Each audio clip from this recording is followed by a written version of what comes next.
All right. If you guys can hear me, let me get a mic check real quick. Let me get a mic check real quick. If you guys can hear me loud and clear, let me get a check one, check two, check one, check two. I'll make sure you guys can hear me nice and clear. Been down with COVID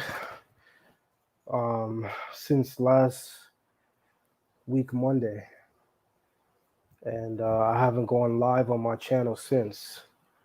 I started to feel my symptoms Monday night when I went live on Tasha K's channel. I didn't really know what it was, but I knew that something was brewing, something was coming. And by Tuesday morning, I knew it.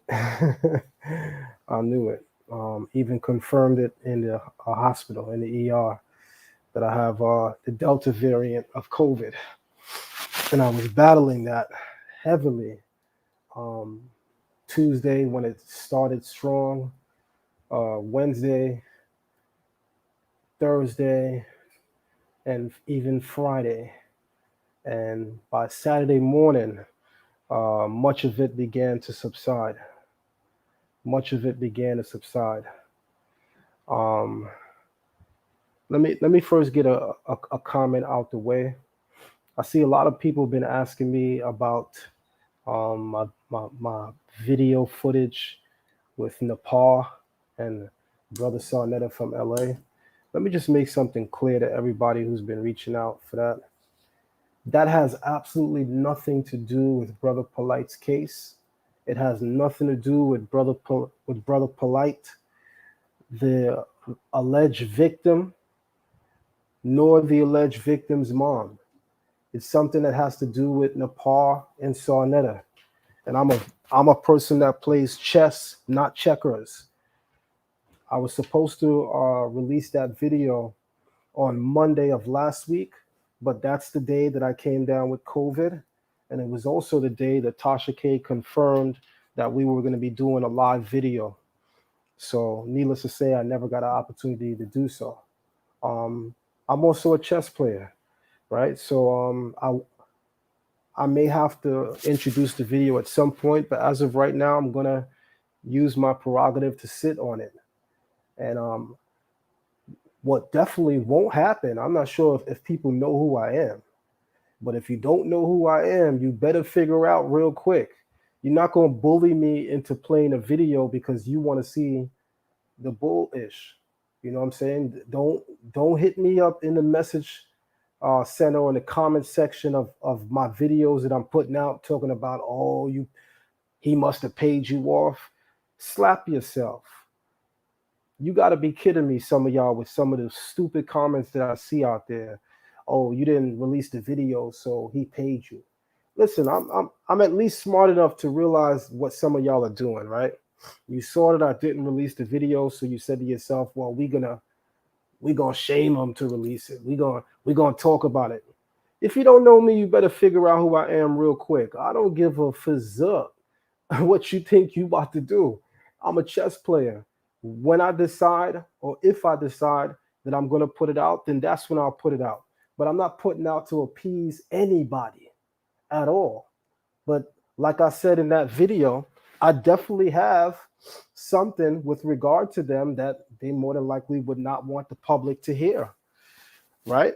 And I'm not a grimy person, as it were. I am still a person of great honor. So I'm going to sit on this one and play chess with it. That's how I move. At the time that I made the statement, Sarnetta had jumped out the window and tried to say that Zion was aware of Israelites in the community that had the same behavior.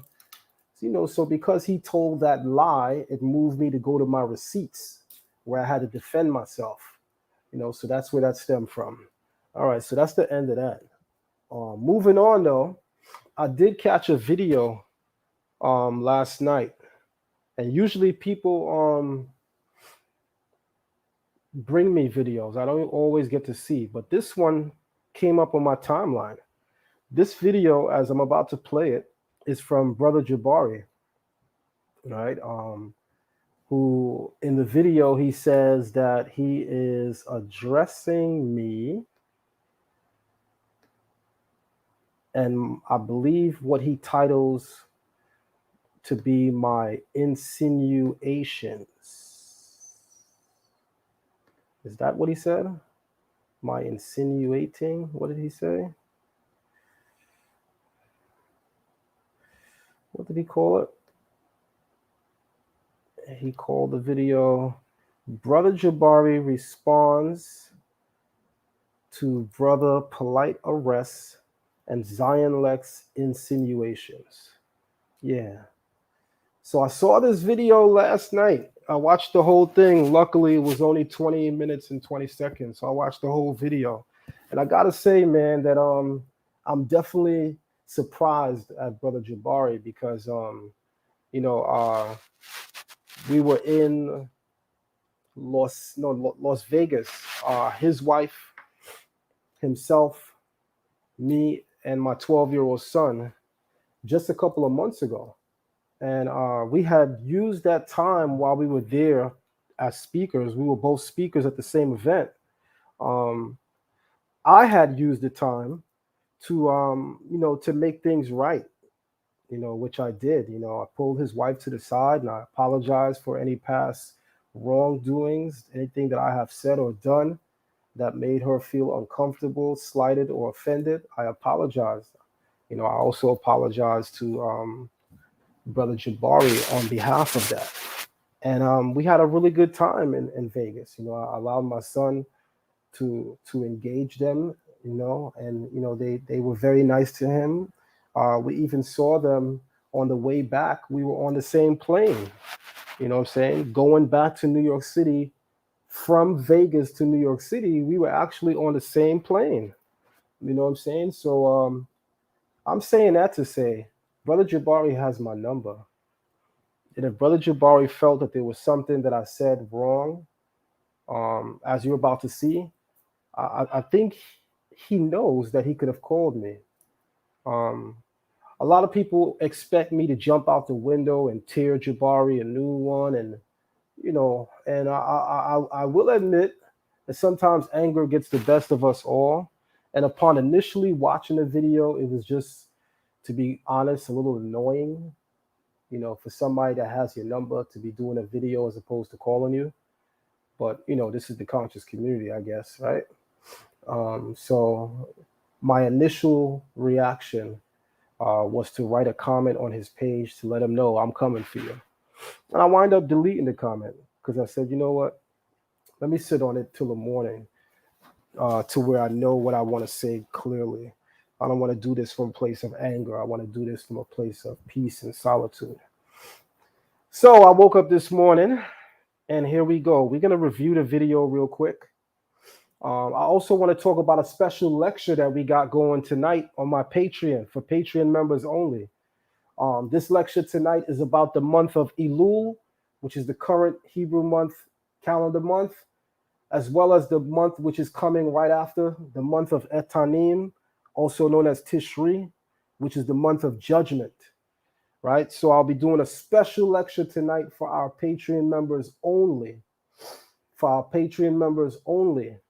on the month of judgment, because this is the time of judgment in accordance with the Torah. This season right now has always been a trying time in Israelite history, and you've always seen things come to the table to get exposed or dealt with, as it were. So it's highly significant that we're watching in the online world how many of the current events are playing out in light of the biblical tone of the characterization of the season that we're currently in. This is the season where things do get revealed. And this is also the season where things are about to be judged, right? So having said that, let me pour myself a nice cup of tea. That way I could get ready to go in. And when I get back from pouring my tea, we're going to play this video from Brother Jabari. And then we are going to give some light commentary. Then I'm going to discuss a lot of things. Everybody, Make sure you thumb up the video and share the live. It don't cost nothing to thumb up the video, y'all. Sometimes I really look at the chat room and I really try to rub my head and figure out how we can have so many people in the building, mainly Israelites, and we don't even have people that have the courtesy or the decency to hit the like button. Now, I know sometimes we forget, and that's okay. But now that we have a reminder, please, family, thumb up the video. That's how we get more awareness. That's how we get more notification. Thumb up the video.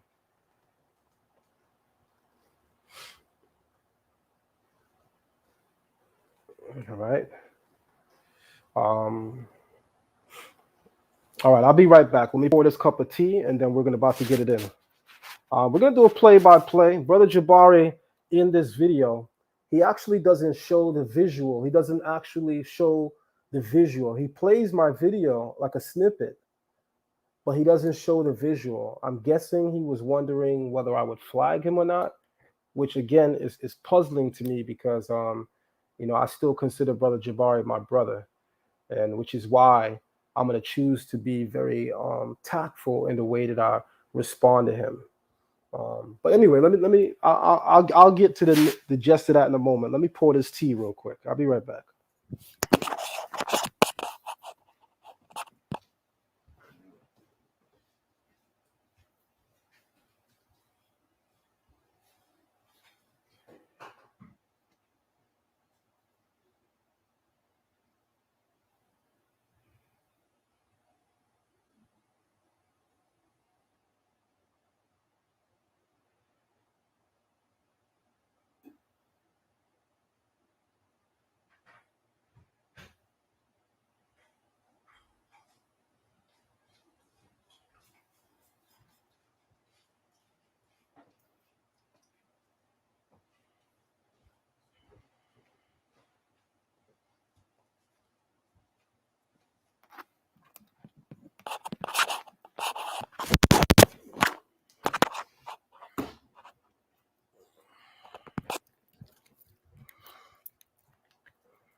All righty.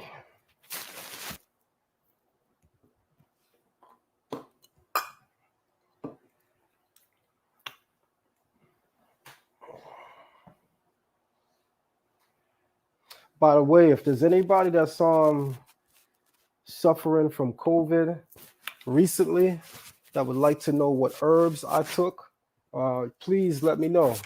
Please let me know. By the end of the video, I have no problem freely sharing with you guys the herbs that I took for this particular COVID variant, which is Delta. I don't have any problem sharing freely with you guys. Free. I'm not gonna tell you send me $19.99 and I'll give you the recipe. That's ludicrous. I don't mind freely sharing with you guys all of the herbs that I use to alleviate all of my symptoms. The only thing that I still have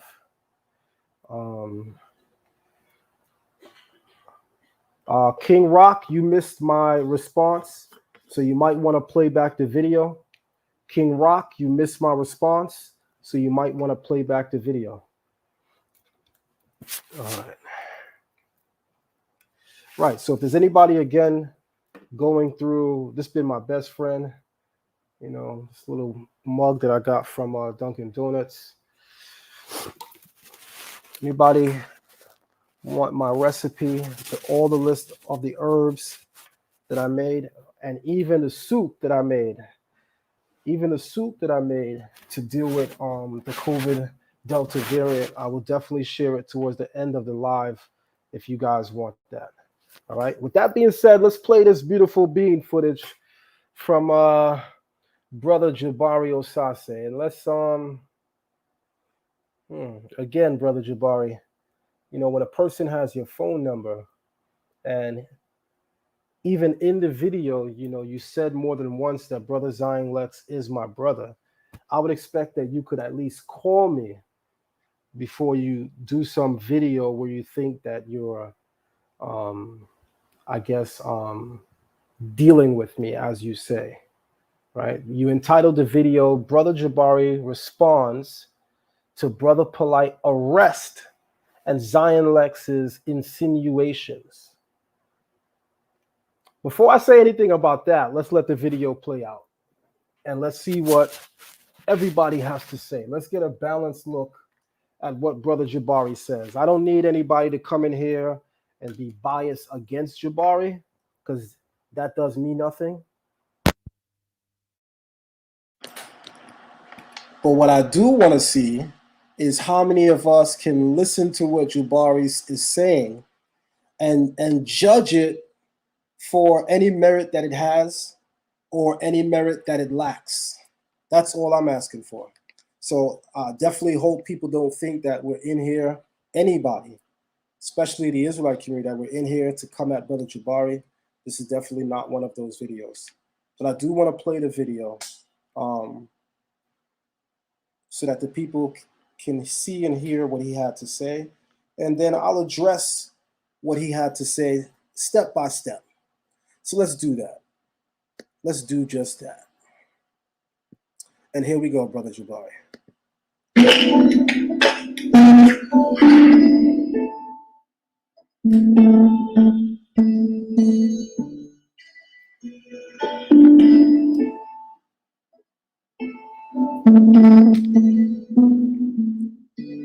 Peace, family. Peace, family. Peace, peace, peace. It's good to be here with you. I'll start in just a moment. Is that nice and clear for everybody? Can we get a sound check? Is that nice and clear for everybody? Can we get a sound check?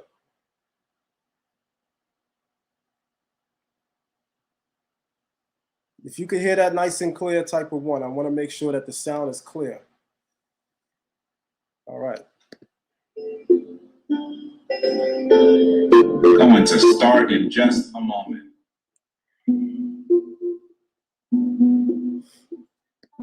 Now, again, just so people know, we do things differently on this channel.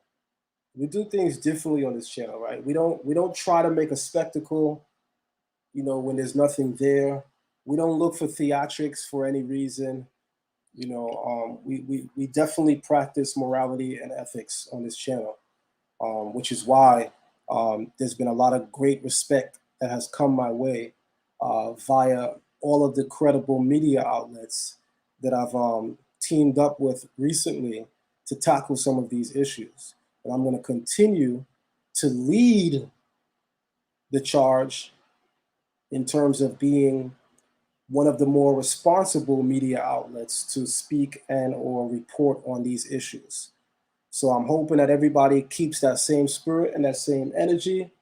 Let's not be like all of the other chat rooms out here where people are talking crazy and saying nonsense. Most of us in here are adults. I know I myself am 40 plus years of age. So we don't have to act like some of the buffoonery that we see on these other channels. Let's hold ourselves to a high standard and a high barometer. With that being said, let's play this footage. I'm pleased that you're coming in. Certainly, this is a topic that needs to be addressed.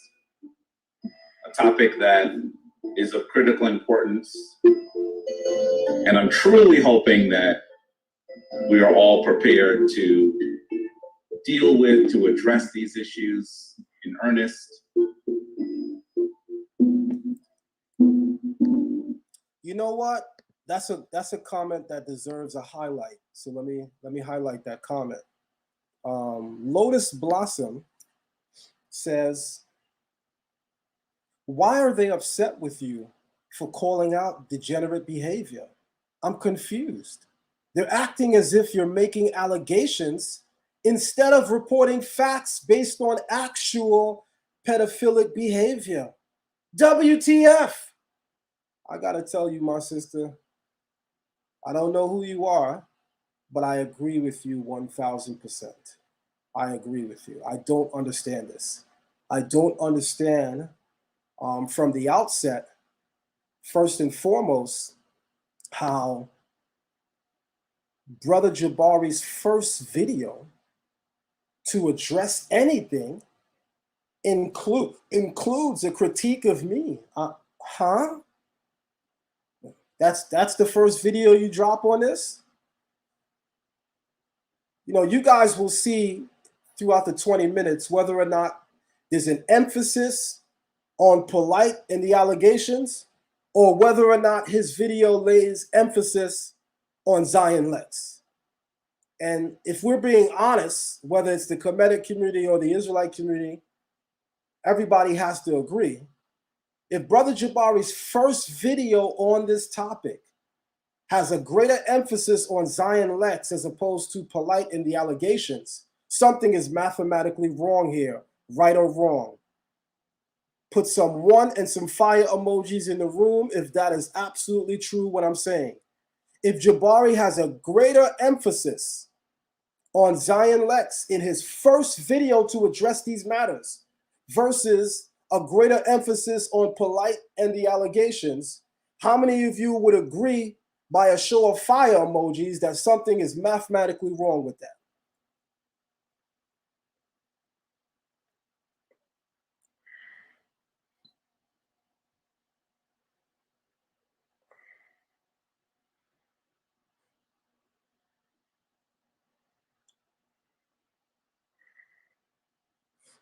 Okay. All right. This is so the people see that their opinions count. This is so everyone knows that their opinions count. This is not just me speaking. I engage the audience. This is not just me speaking. I engage the audience.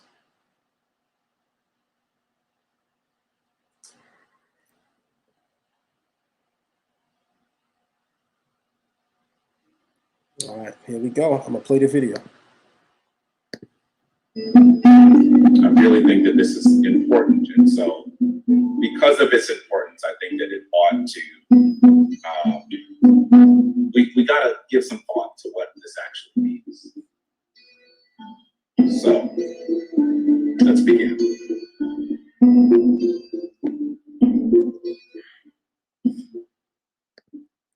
Also, family, thumb up the video and share the live. We can't possibly think that we're going to go into this dialogue and we don't even have the support of those who are watching the video. So make sure that everybody is thumbing up the video and sharing the live. I can't stop saying that. Thumb up the video, family, and share the live.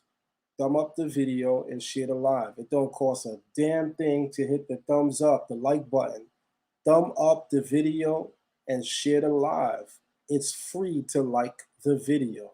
Moderators, please let it be known. It's free to like the video. Thumb up the video and share the live. Thank you.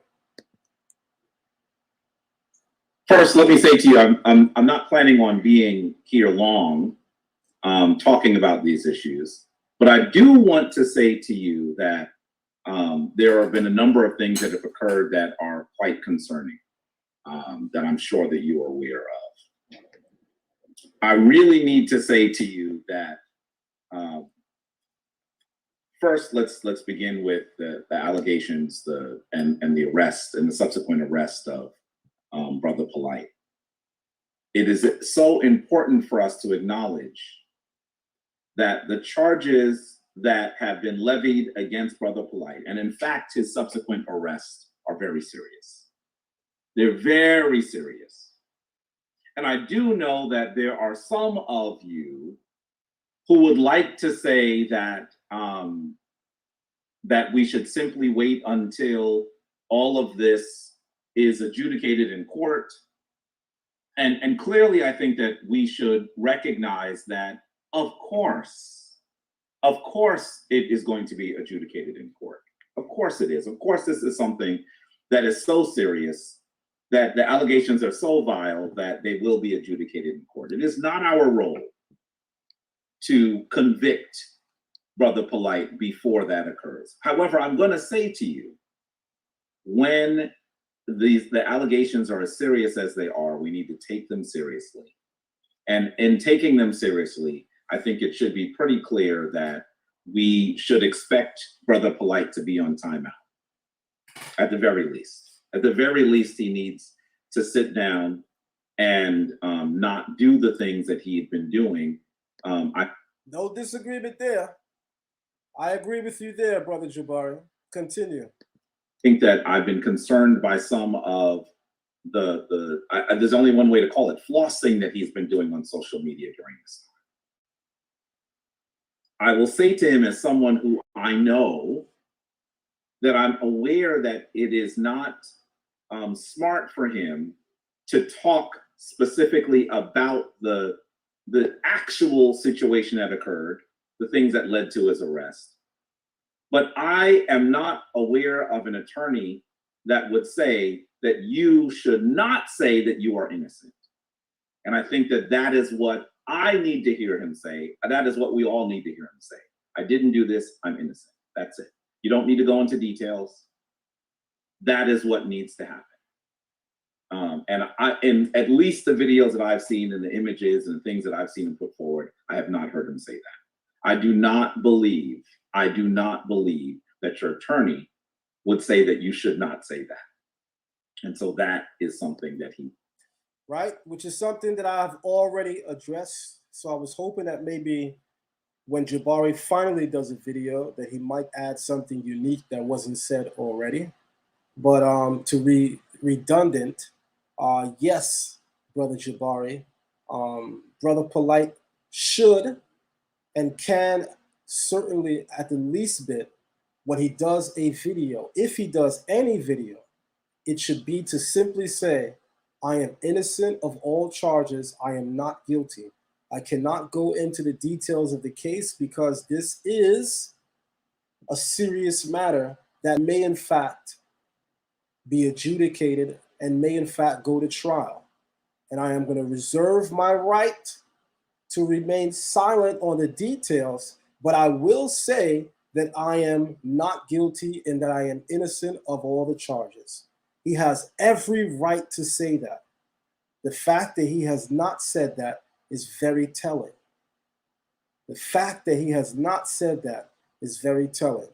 So again, Jabari, we agree there. So now we're 4 minutes and 27 seconds into Jabari's 20-minute video where we seem to be agreeing. Let's see how much or how long this lasts. To do. The allegations that he has had inappropriate contact, and including inappropriate sexual contact of a sexual nature with a young lady, a girl who was underage, is really, really serious. Having said that, I have to say that some of the folks who are talking about this are using this moment to do what they think is running up the score against practitioners of Kemetic spirituality and those people who are in the quote unquote conscious community. Okay, just so you guys know, and I'm gonna let it play out. So we're now 5 minutes into a 20-minute video where Brother Jabari, the only thing that he has to say about Brother Polight is that he doesn't agree with the way that Polight has came out in the media to address the matter, and that he thinks that Polight should declare his innocence.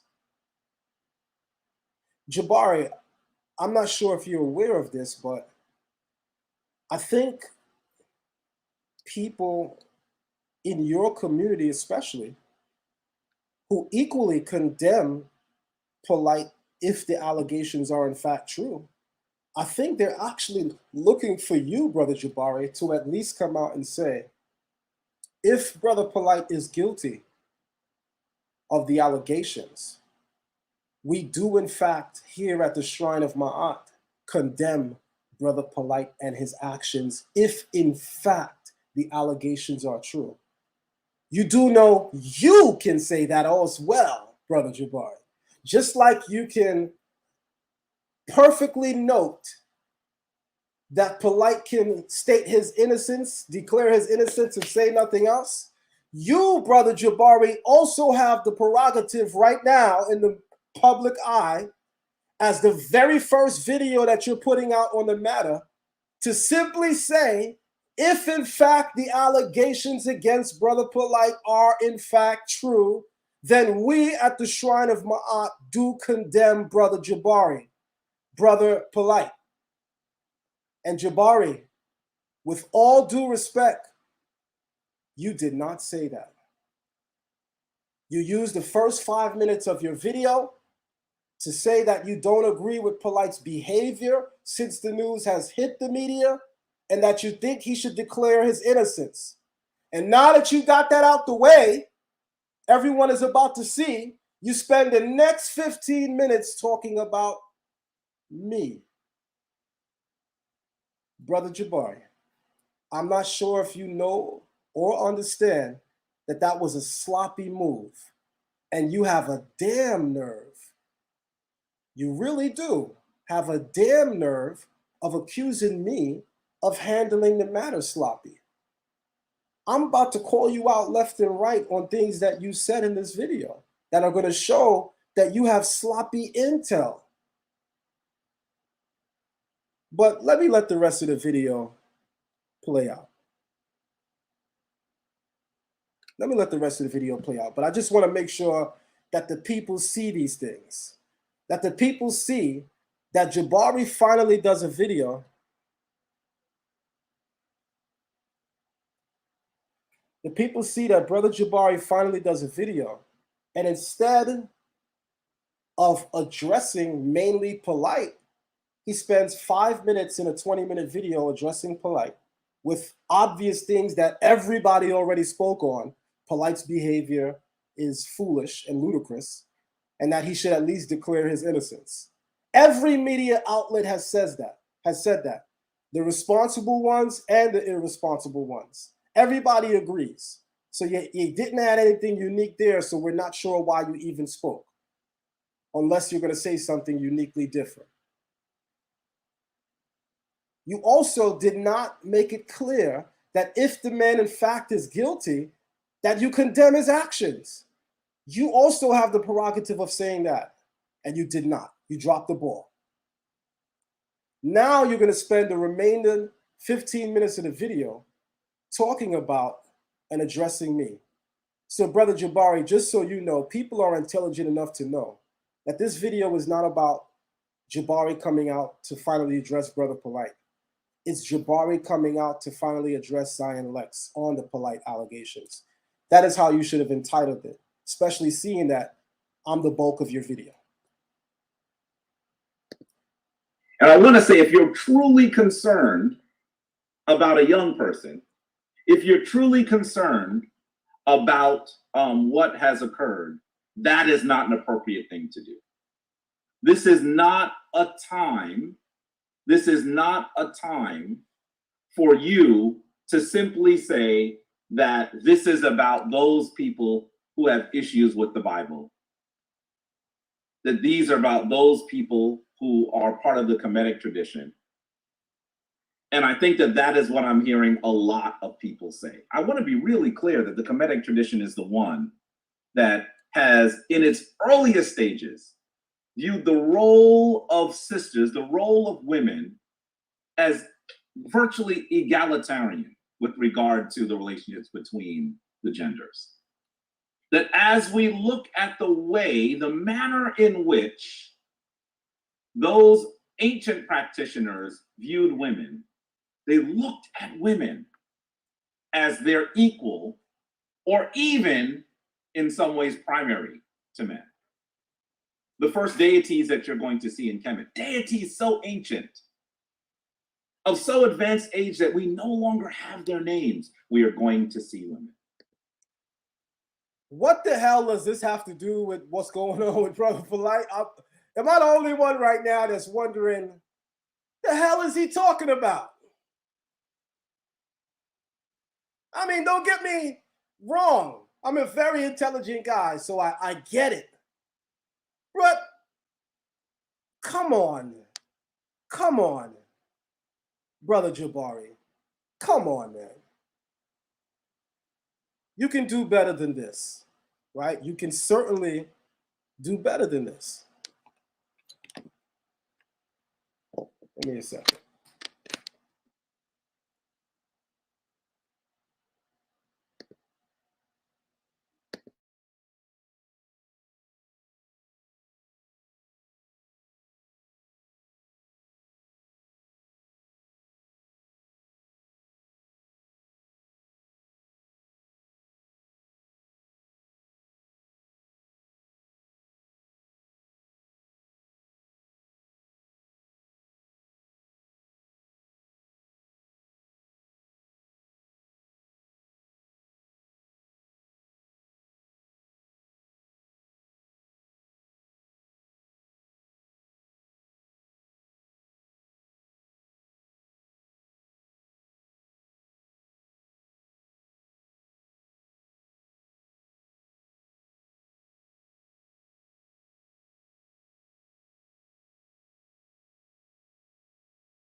It's crazy at this point to hear Brother Jabari, a person that I will still go on record to say that I have respect for.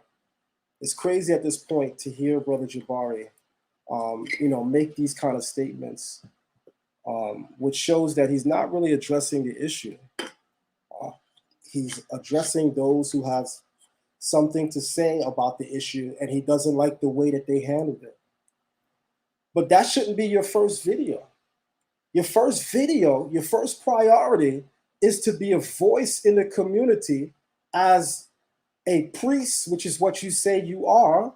Your first priority is to be a voice as a priest to speak out against this matter and to simply make it clear that if in fact he is guilty of the charges,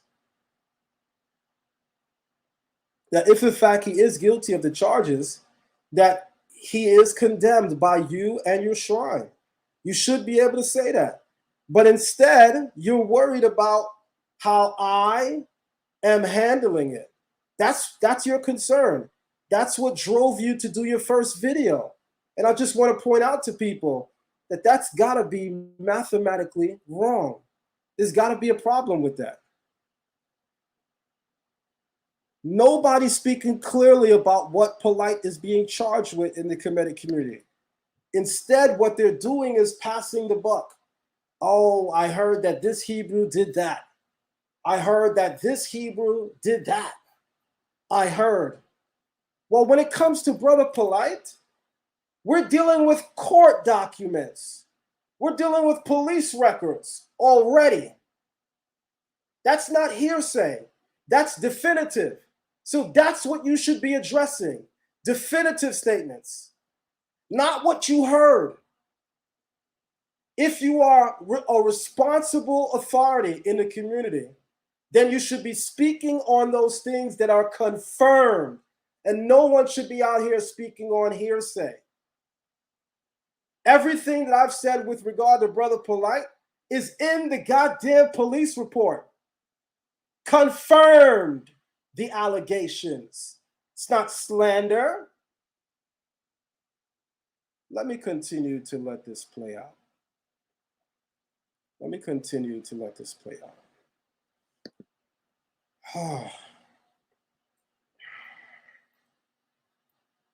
This is not how I saw myself breaking my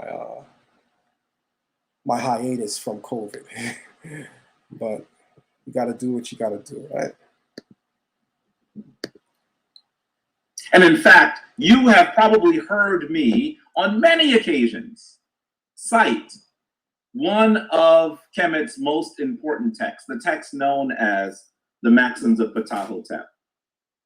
In that book, which is the world's oldest complete book, you will actually see that the first of the maxims, the first of the 37 maxims that this wise man puts forward, is that we should not be arrogant with our wisdom. He's speaking to a young man, you should know.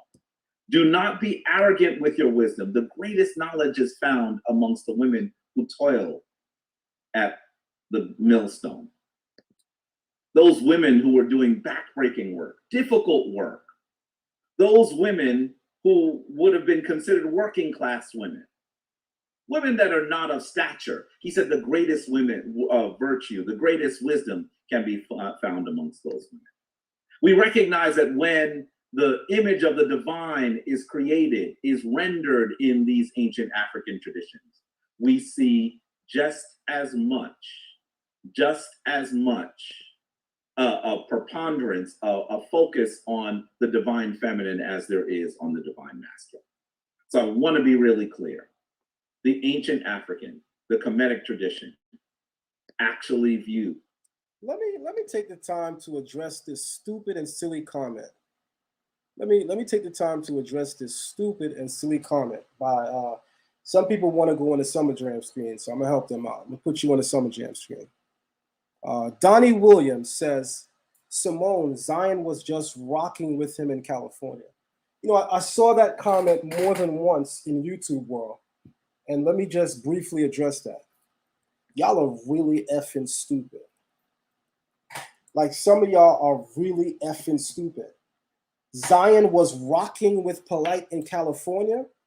We had a debate, you idiot. That's it. And I showed him up and I left. I am one of the only people in the community that have no pictures with Brother Polight. Don't care about Brother Polight.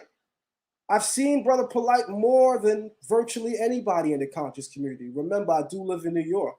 We have been at the same events several times over. So it's really retarded for people to say, oh, you rocking with him. How am I rocking with him when I'm in a debate with him to call him out on this very same behavior? Rape. Are some of these people really on drugs? You got to assume. I'm calling this guy out in the debate for this behavior, but because I'm in the same room with him, idiots are going to say, oh, Zion was rocking with him. Like, some of y'all got to be really retarded. Nobody in the conscious community bangs and on Brother Polight like I do. Nobody in the conscious community has been banging on Brother Polight longer than I have. Check the record. Since 2013, I've been banging on Brother Polight. So why are people acting slow now? People are really, really retarded. There's no nice way to say certain things. People are just really, really retarded out here.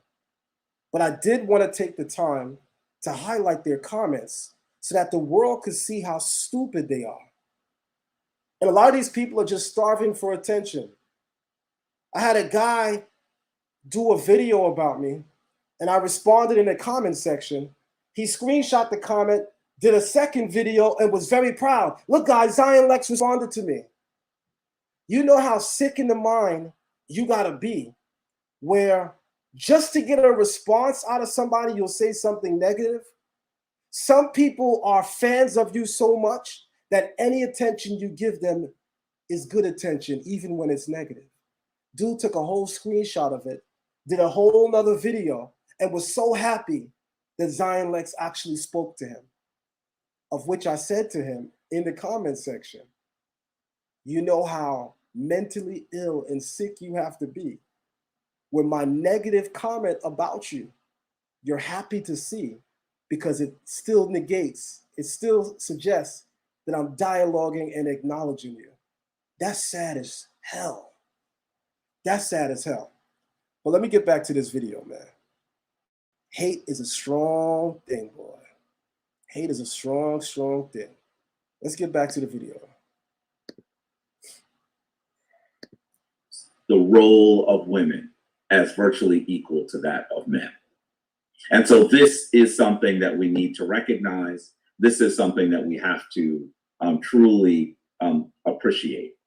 Definitely, you are not going to see discussions of pedophilia. You're not going to see that our African ancestors actually support those kinds of actions. So, Brother Jabari, we're now 8 minutes and 25 seconds into your 20-minute video. You have yet to say if Brother Polight is guilty of the charges you condemn him. But instead, you're now dealing with ancient Kemet doesn't deal with pedophilia. Brother Jabari, in case you haven't realized, the state of Florida is making a case against Brother Polight, not ancient Kemet. And there are people out here intelligent enough to see that you are not addressing that fact. The hell are you talking about? Nobody cares about what you're saying right now in this moment. It's completely irrelevant to the topic at hand. Nobody cares. What people do care to see, however, is your take on Polight. And to at least hear you say that if in fact he is guilty, that you condemn him. But instead, we're 8 minutes in where you're now saying that pedophilia was not part of ancient Kemet. The hell are you talking about? The state of Florida has not made a case against ancient Kemet. Their case is against Brother Polight. They don't support the abuse of women, and it does not, certainly, in all of its text, support the abuse of children. And so to attempt to say that these sorts of things are endemic in the Kemetic tradition, endemic on modern practitioners, is vile. Having said that, let's be really clear about who some of the folks that are saying these things are. I wanna challenge my brother Zion Lexx for a minute. I wanna challenge him for a minute, because I know very well that one of the things that he has said is that those people who are the practitioners of the Kemetic tradition are those who are scamming and raping in our community. And that. Yes, I did make that statement. Yes, I did make that statement. I wanted to, matter of fact, I'm gonna rewind that a little bit so you can say it again. But yes, I did make that statement. Continue to say what you need to say, and then I'm gonna add a quick rebuttal. But just so people know, yes, I did make that statement. These things are. I wanna challenge my brother Zion Lexx for a minute. I wanna challenge him for a minute, because I know very well that one of the things that he has said is that those people who are the practitioners of the Kemetic tradition are those who are scamming and raping in our community. And that is offensive. That is offensive. That is offensive. So the allegations against Brother Polight did not rouse you to feel offended. Because do remember, Brother Jabari, part of the reason why you are defending Kemet is because you know Brother Polight is associated with the Kemetic community. So you are, let me get this straight, Brother Jabari, you are clearly more visibly offended by me making those statements versus the allegations being made against Brother Polight. This is what offends you more? I mean, am I the only one seeing this, y'all? Let me play that back one more time. Let me play that back one more time. If I'm the only one seeing this, then I guess it's me.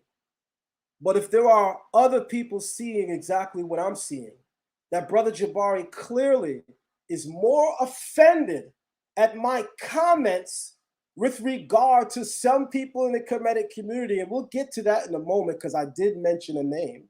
You see, Brother Jabari, one thing you should know about me also, because you know me for a little bit as well, a little bit time as well. You should know that I call names. So if I meant to say you, I would say you. You're about to say, as we're about to see in a couple of moments, that I'm inferring you.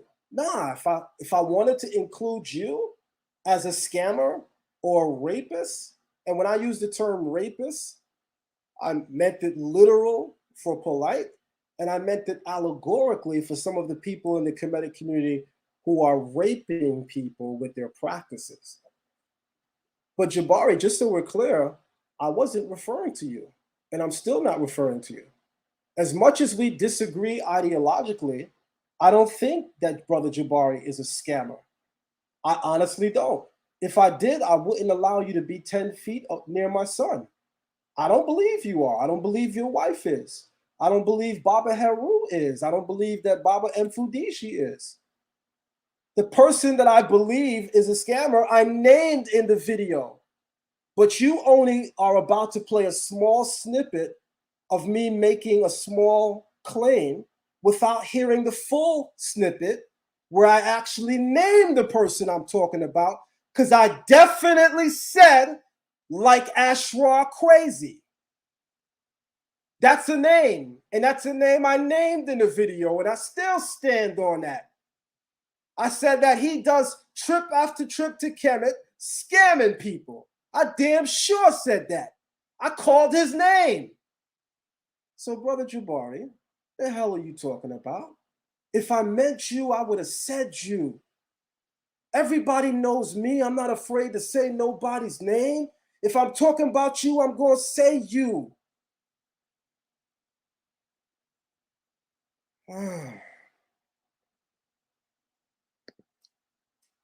And so why don't we actually deal with this with the correct emphasis that needs to be placed? I want to play, and I'm hoping you'll be able to hear this. I want to play for a moment some of our brother Zion Lexx's audio. I want you to be able to hear what he said. And I want you to be clear that this is one of the reasons why I felt that it was appropriate for me to come forward and say something. Not just because it is absolutely inappropriate for individuals to take advantage of children, take advantage of women, take advantage of girls, but also because there are those who are trying to run up the score on Kemet. That's the way they view this.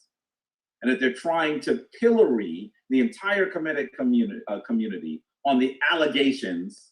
And well, Brother Jabari, I have to agree with you there in some sense, because Brother Jabari is insinuating that Zion Lexx is addressing the entire Kemetic community.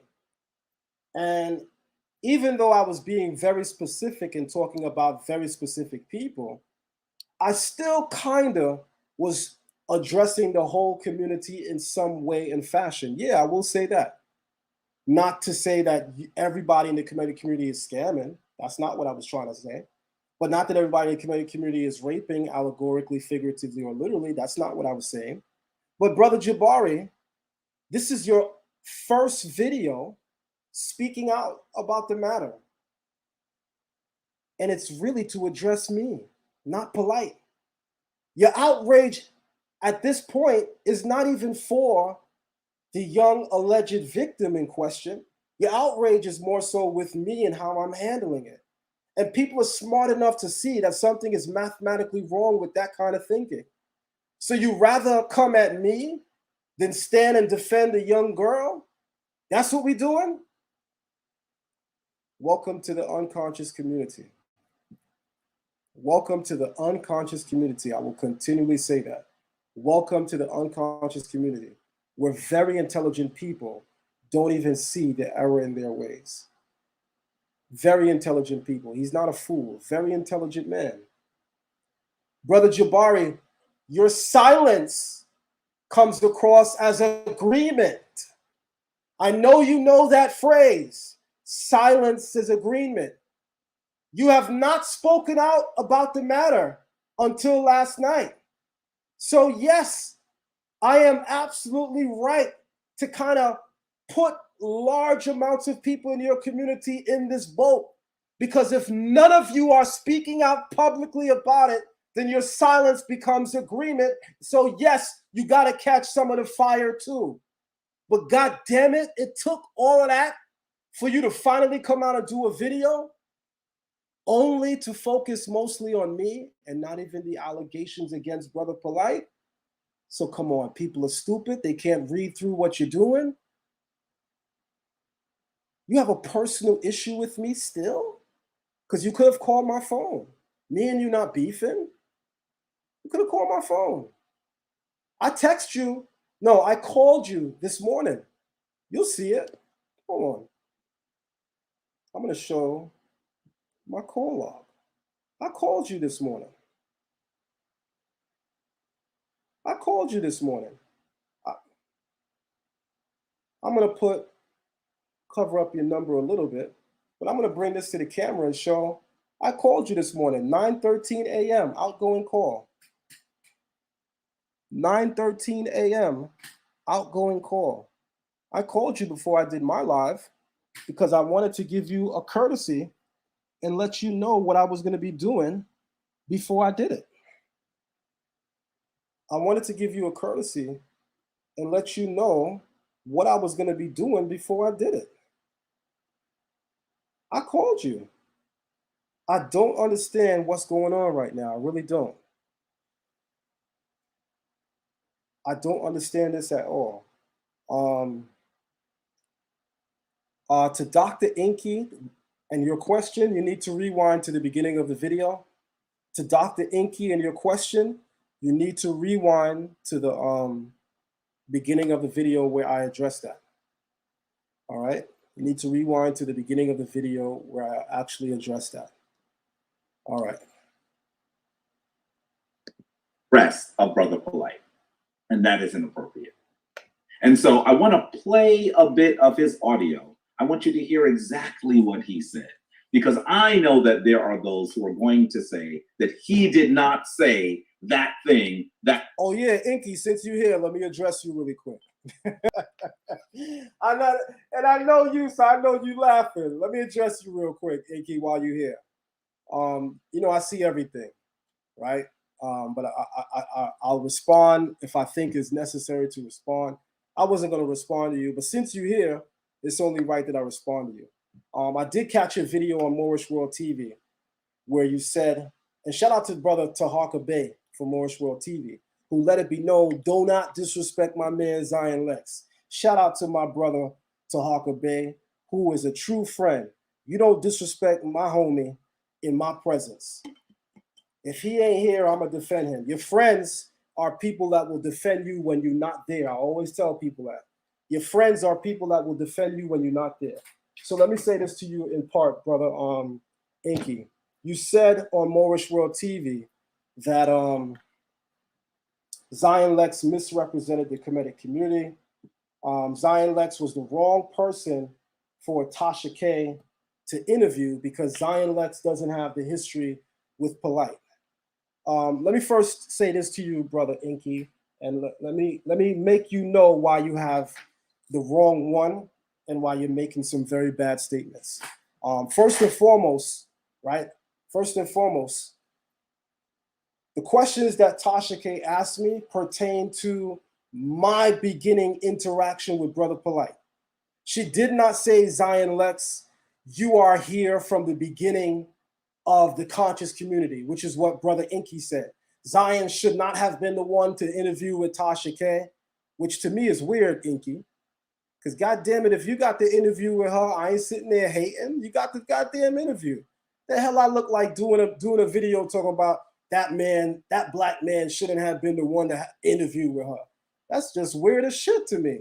And Inky, we from New York, bro. I thought higher of you than that. I damn sure didn't think that you do no weird shit like that. But that's not even where I really want to get to. You said I wasn't in HOK when HOK started. You were. That's a fact. I only came into HOK 2013 with the beginning of Kemet on trial. The first debate that I saw was Nasi versus Seti. I was there in the flesh. I was with the congregation that he's from. So yeah, that's my entrance. And I came in to specifically deal with Polight. So when I was on Tasha K's show, I brought my beginnings back to 2013, where I engaged and dealt with Polight. That had absolutely nothing to do with me trying to insinuate that I was at HOK when it started. I never said that, Inky. You said that. You said Zion Lexx is acting like he was there from the beginning. I didn't say that. More important, Inky, you need to listen when people talk. Tasha K didn't ask me if I was with HOK when they started. She specifically said, when is your first time that you can remember having an interaction with Brother Polight? That's what she said. And that's what I commented on. So what the hell are you talking about, Inky? Come on, bro. I had way more respect for you than that. This is coming to be some weirdo shit from some of y'all, to be quite honest. I'm not hating on you and what you say, and do what you do. But come on. This shit is weird at this point. All right? It's weird. I had every right to speak about that on Tasha K's show. Don't get mad that I was the first one in the community that she interviewed with. You spoke with her. She said something to you when you were in her comments section of her video. Ask her. Why you go? Damn, bro, we from New York, man. I thought we don't do shit like that. That's Inky. You know that's weirdo shit. Come on, man. Why Zion Lexx? Why she interviewed with Zion? Zion misrepresented HOK. The hell are you talking about? I'm talking about my interaction with Polight. I'm addressing her question. But I'm going to say this. Shout out to you, Inky. That's all I'm going to say. Shout out to you. I had to address that. I really wasn't going to say anything. But since you're here, I figured I'd let you know that I caught that. I'm a real one, so I'm gonna let you know that I caught that, and I'm gonna also have something to say. All right. All right, let me move on. Concerns me. Take a listen. I'm sorry, y'all. I know that some of y'all are putting respect on what y'all hear young Pharaoh saying. By the way, family, if anybody wants their comments highlighted, you can hit the super chat. If anybody wants their comments highlighted, you can feel very free to hit the super chat. But in the spirit of 2021 Wing Scholarship, I gotta say to y'all, what y'all hearing young Pharaoh say is a classic. Thank you. I appreciate that, Inky. Ain't nothing personal with me if I ever have to address you, brother. I just felt that the comments that you made was unwarranted because I didn't try to assume that me and you are on the same level when it comes to HOK. Inky, you was in HOK before I got there. I acknowledge that. Remember how I met you? I met you through Nasi, somebody you said that you were very close with. You know what I'm saying? So, you know, I'm a man like you a man. So if you make a statement about me, especially if it's a public statement, I got to defend myself, right? I got to defend myself. But what I won't do is what a lot of people doing, which is, you know, turning mild disagreements into beef. Me and Inky ain't even beefing because I come from a place where beef is when we see each other, it's on and popping. That's beef. What me and Inky having right now is a disagreement. We definitely don't got no beef, right? We definitely don't got no beef. Also, yeah, I'll share the link with you, Inky, if you want to jump in. You want to jump in? Let me allow me to comment on Jabari, and I'll share the link. By all means, you could jump in. Yeah. Why not? Yeah. I'll put the link in there right now, Inky. Yeah, I'm gonna send you that link right now, Inky. All right. If you want to. All right, Chief, I see you. I'm gonna call you in a couple moments. I'm gonna call you in. If you want to jump in, Inky, by all means, man. Here is the link. So I'm putting the live link in the chat room. This is for Minister Inky. All right. And Chief Uzael, you can call my phone now. I'll put you on live. Chief Uzael, you can call my phone live right now, and I'll put you in. Inky, the link is in the chat room.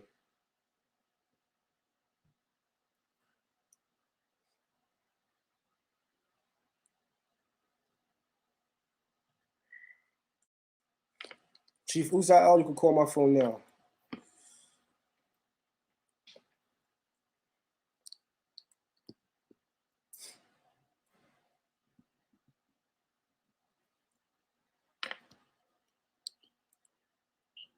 Hey, shalom, Chief. You on live. Sound off, that way I know we can hear you loud and clear. I hear you loud and clear. Do you hear me loud? I'm going to ask everybody in the chat room. Can everybody hear him loud and clear? Chief, just speak as loud as you can, Chief. That way they can hear you. All right, let me put on my headphones so that way. All right, can you hear me clear now? They said yes. They can hear you. What's going on, my brother? How you doing? I'm doing good, man. I'm doing good. Recovering from COVID, but I'm doing good. I'm listening to this conversation, and in particular about Brother Jabari. This is the funny thing, right? This is the funny thing about with the Jabari situation.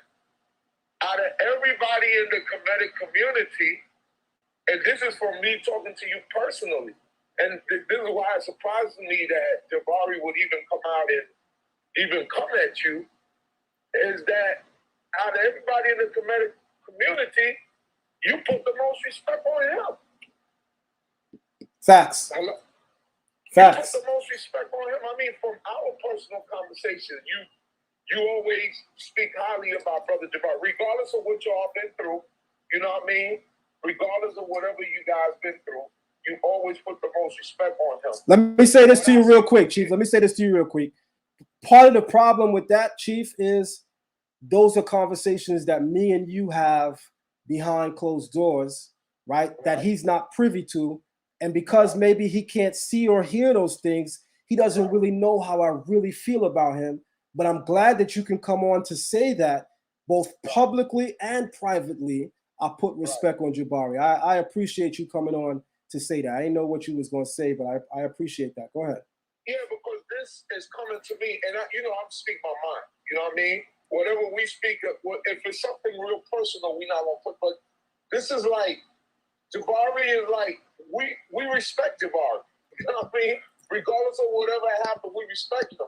What we can't respect is that your man, or I'm not gonna say his man, but your man, yeah, I'm gonna say his man, Sarnetta, puts him up to do a video about you, and he coming at you when the main topic is a dude that allegedly has, molested a 14-year-old girl. Topic. That's the main topic. The main topic ain't Zion Lex. The topic ain't Sarnetta. The main topic ain't Jabari. The main topic is that the guy that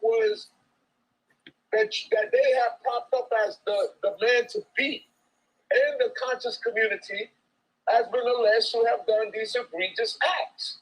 That's what you have to address.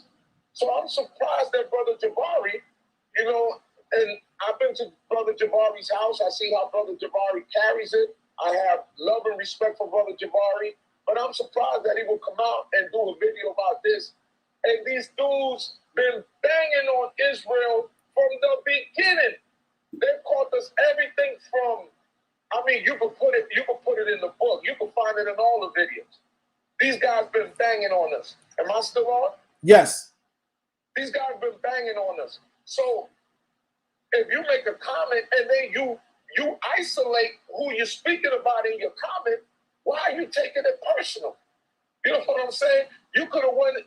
When Brother Jabari came out with his book, you pointed out one thing. You didn't bang on his book. You didn't go crazy on his book. You didn't get, out of control on his book. You gave him respect. You know what I mean? You pointed out one thing, you left it at that, and then that was that. You know what I mean? For what I can remember. You know what I mean? Yeah, y'all had y'all little jabs back and forth, but that was that time. You know what I mean? You start wilding out in the man's crib and all that, but we spoke about that. You know what I mean? But after that, it's been all pleasantries. You know what I mean? It's been, everybody's been good, but I can't get this. You come on for 5 minutes, you address the situation, and then everything else is about addressing Zion. Nah, you got to give that same energy for what the heck is going on. You are a leader in the community, and being a leader in the community, you gotta make tough decisions, and sometimes you gotta jump out the window. Not because it's your man's man, you want to cover him because it's your man's man. You can't do that. You have to be on top of it, and you have to be responsible. Because at the end of the day, we're all black. You know what I'm saying? And that's the main factor. And a young black girl has been something happened. You know what I'm saying? Hold on one moment, Chief. Inky said, Zion, you must have me blocked. LMAO, I can't see the link. Somebody copy and paste it again. Gotcha. Hold on one moment. Inky, you're not blocked because I have the option right now of blocking you. I see your comment in the super chat. Zion, you must have me blocked. I see your comment. You're not blocked, brother. The link is in there. You're not blocked. I don't know what else to tell you. You're definitely not blocked. Definitely not blocked. Moderators, could you take the link and repost it? If for some reason he can't see it from me, moderators, can you take the link and repost it? Go ahead, Chief. Yeah, so it seems kind of funny to me that he wants to address you or a statement that you made about the conscious community when we've been throwing jabs at each other for years. Every time they make a video, they throw a jab at Israelites.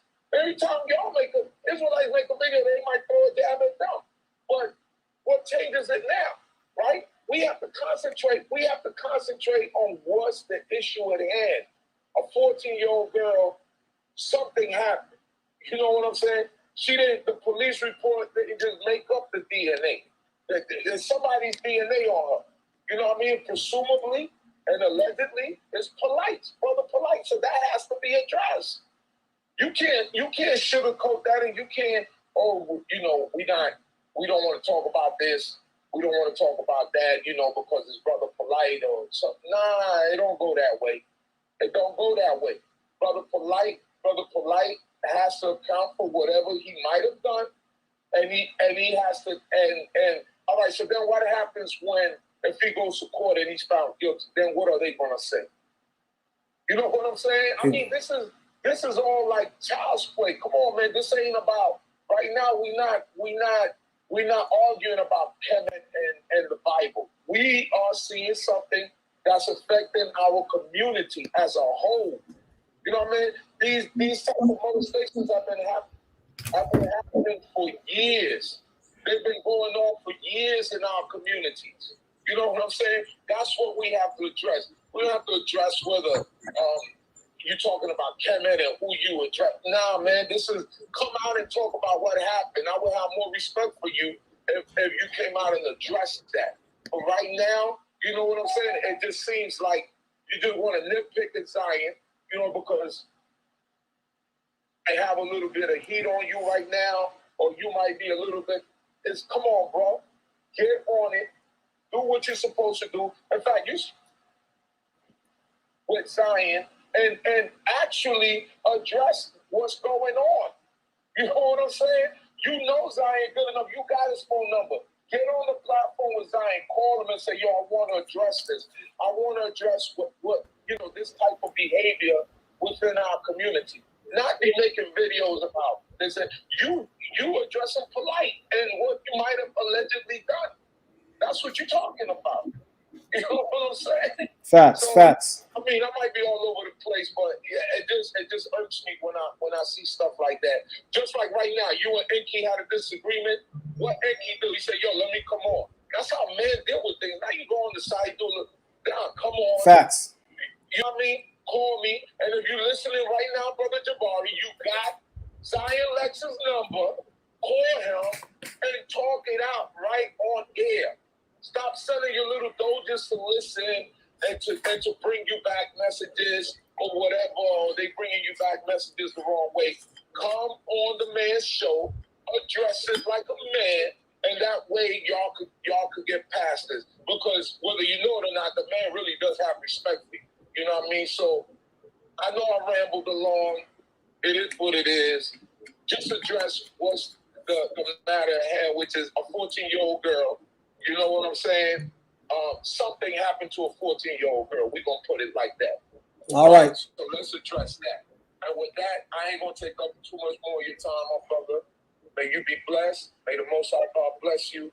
And to everyone listening, keep supporting the Zion Lexx channel. My brother is doing it. He's doing it on every level. And may the Most High God bless you, my brother. Thank you very much, Chief. Much appreciated. Shalom, shalom. Shalom. All right, Inky. What up, man? What up, Inky? What's going on? I see you working.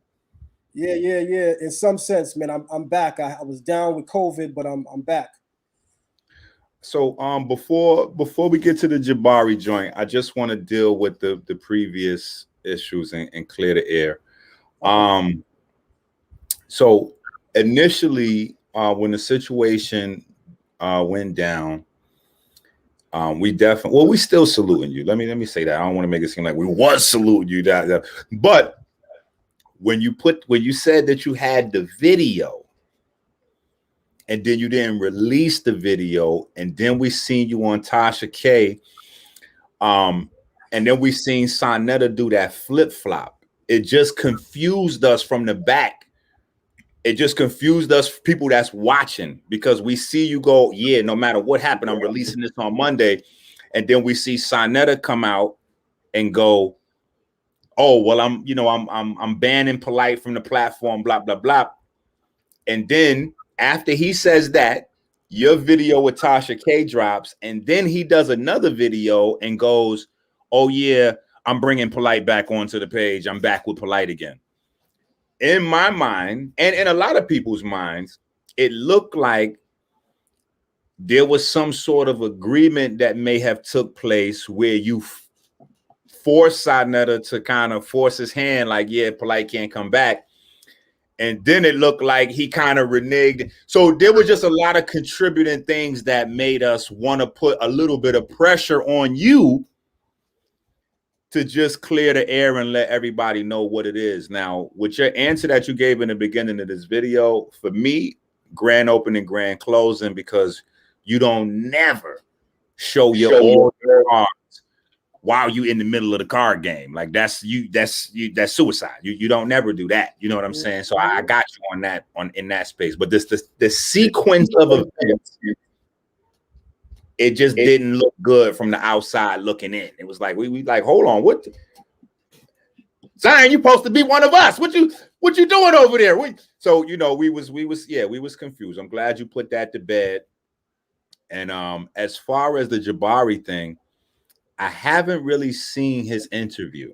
So I can't comment on his interview per se, but I can say this. And this is one of the things that makes me different from everybody else that has come through the House of Consciousness situation.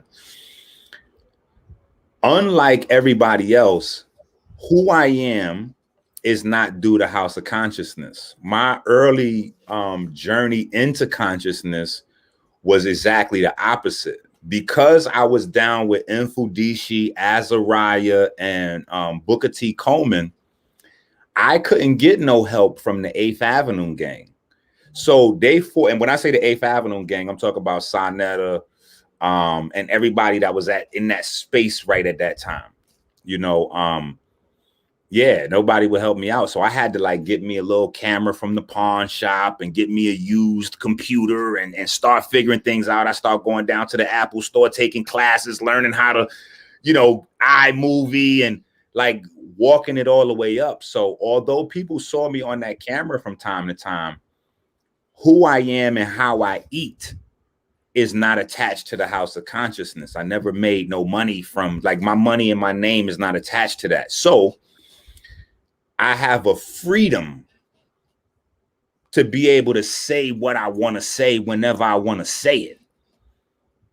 And I don't think that everybody else has that same freedom. Like, in all honesty, a lot of who Jabari is and what Jabari is, he's been who he was before Sonetta's platform, but Sonetta has intermingled in with all the things that we know about in terms of even his classes and his personal life.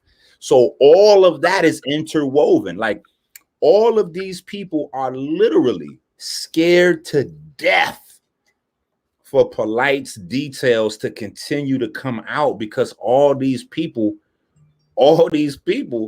they're going to take serious hits once the details continue to come out and this thing gets uglier and uglier.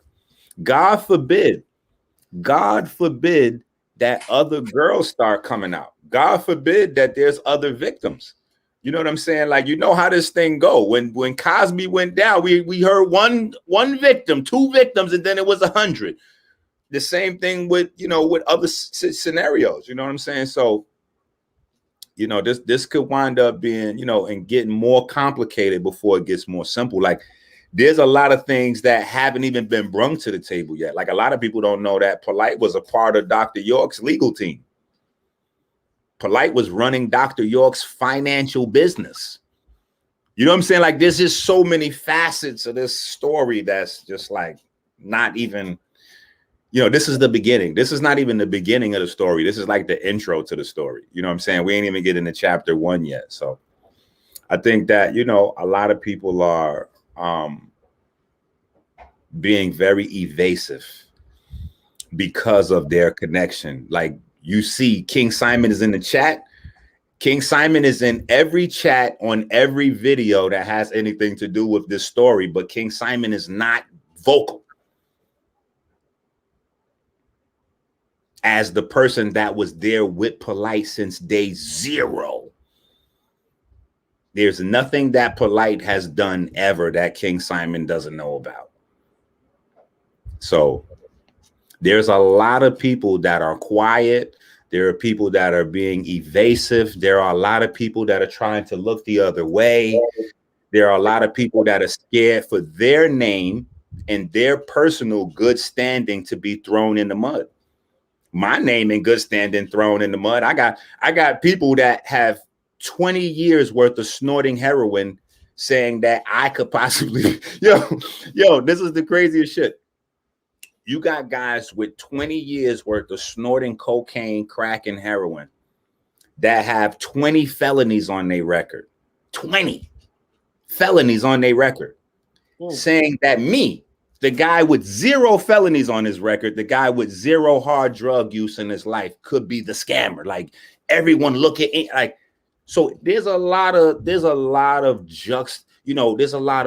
confusion right now. But when people put on their real thinking cap, they'll be able to see what's really going on right now. I would have to agree with much of what you said. We we always had a good rapport, brother. Never once did I ever feel the need to address you in any ill manner, because I haven't ever seen any bad behavior from you. And I always put respect on those types of people in the community, which is why I was, trying to wonder where some of the backlash was coming from. But you explained yourself very well.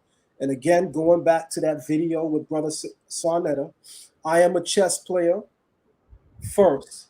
And the game is called chess, not checkers. With chess, we move very tactfully. I came down with COVID Monday night of last week. That's the same night that me and Tasha K pre-recorded our video, which aired on Wednesday night. Remember, the video that aired on her channel was a premiere, was a pre-record, it wasn't live. Okay. By that time, I'm watching the shit in the covers, shivering with COVID. You know what I mean? Okay. So you know what? Yeah. That's not to cut you, but that's another thing. I think that there's so much media coverage.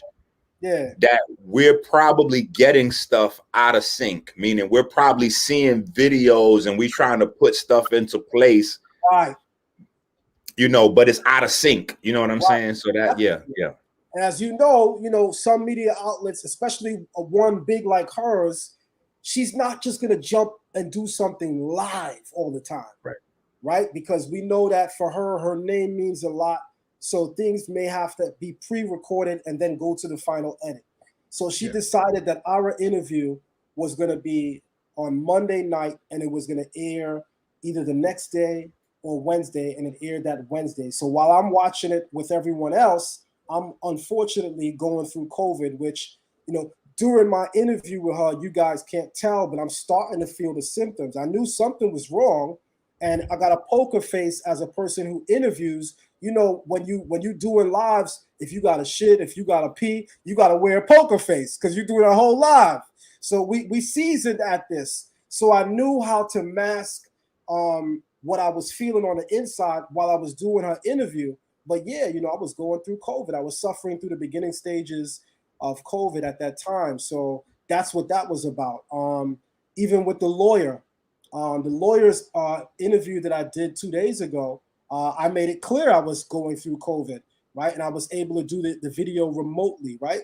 But one thing I want to say is this. I have given this case nothing but the utmost integrity.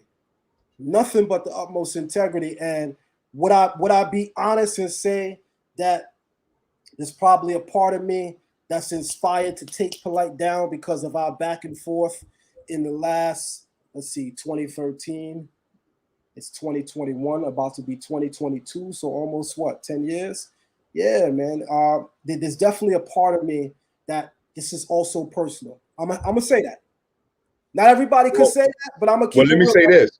Yeah. And while you're making that disclaimer or admission, I was actually just having a conversation earlier with KT on the phone, and I was explaining to him the same thing. I said, this is, a lot of people may wonder, like Inky, you really going in right now. My daughter called me the day after Polight, August 18th. I remember the 17th because we was just getting our garden together. You know what I'm saying? Planting hydrangeas and $1,200 worth of gardening. I'm from 158th Street in the Bronx. I'm not used to $12 worth of gardening. You know what I'm saying? So anyway, she called me up the next day because, and I'm trying to make this as short as possible, but when they were tight, Renente and my daughter Tony, I separated them. And Tony, I guess maybe she never forgave me for the way I had to go about creating space between them. Because after like Renente had released that book with Polight about polygamy, things started to change. I started to see Renente wearing like the shorter skirts with the fishnet stockings, and like she would be spending like, you know, just time with Polight more. And there was nothing we seen, you know what I'm saying? We didn't see him grab her booty or do nothing. Like, we didn't see anything, but it just looked super inappropriate. You know what I'm saying? And so I told my daughter, I said, listen, babe, you know, Renente is growing at a much faster rate than is okay for me. So I got to create distance, because you can't wear makeup. You can't wear short skirts like that with fishnet. Like, you can't do none of that. None of that is happening on this side of town. So I'm going to need you to just kind of. So because of that, I move mathematically. Okay. You know, moving mathematically means to move right and exact, not necessarily to hide your hand, but we'll wait and see how it all shakes out. I'll give you that credit to say you definitely move mathematically. So I'm gonna let that be what that is. And I will lay off you if that's what you're trying to come across. I'll lay off you, King Simon. And we'll just watch. But like I said, my daughter hit me up. She was crying because I guess with everything that had came out, in hindsight for her, it made sense, and she understood that I was protecting her and not necessarily trying to bust up, her relationship with a friend. And, at the end of the conversation, she just was like, Dad, you got to take this serious. We, as a community, we shouldn't let this happen again. And, from that point moving forward, because when I seen it initially, I just kind of laughed it off, and people seen my freestyle. The freestyle went like conscious community viral. Let me say this. Yeah. As a bona fide New Yorker, Inky, I'm born in '79, right? And so you're 42. I'm right. I'll be 42 in November. I'm a November child. Okay, I'm 44. That's born in '77, right? That's my older brother, and I got big homies, older family members, older cousins. That's like 75 and 74. What's your older brother's birthday? June 17th. Wow. 77. Yeah, my birthday is June 30th, same year. Wow. You see? Yeah. So I brought that up to say one of the reasons why I enjoyed your freestyle is because I'm from that New York era where it was ski goggles, ski mask, army jacket, army lining, box cutter. I'm from that era. Come on, man. You know what I mean? We real. Yeah. You know what I'm saying? A lot of these people can't relate to what we could call surviving the 90s in New York City. That's a different level. Chicago right now is what New York City was in the 80s and 90s. That's a fact. We survived that. And listen, it says a lot to survive that. I know, I don't have to ask you. I know when I speak for you right now is facts. You got people that died from that era and that's still in jail right now from that era. We all do. That's a fact. You know what I'm saying? So, there's certain things I not respect when I see it because I'm cut from a certain cloth. I come from a certain school of thought.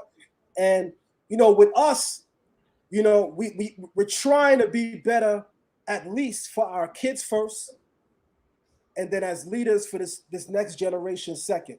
Because the big homies that was above us, they didn't do too great. They should have kept us away from the bullshit, right? They didn't do too great. So a lot of the people that see us in consciousness may get it twisted. Like the books on these shelves, right, wasn't always who I was. Right, like you could look my name up too. Like I got shit with me too. I just ain't got what these niggas got. I just ain't got Man, what niggas got. All right? I ain't got Man. none of them crimes. I ain't got none of that. You know what I'm saying?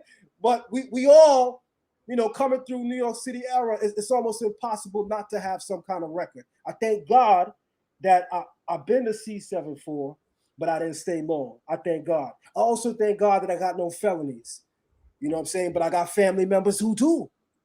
You know what I'm saying? I got family members who do. So one thing I have to say is the thing that gives us the ability to do what we do, Inky, on such a high level is because we've been in a lot of places that most people are afraid to just look down the alley at. Facts. Lived in them spaces, like born in that space. Yeah, yeah.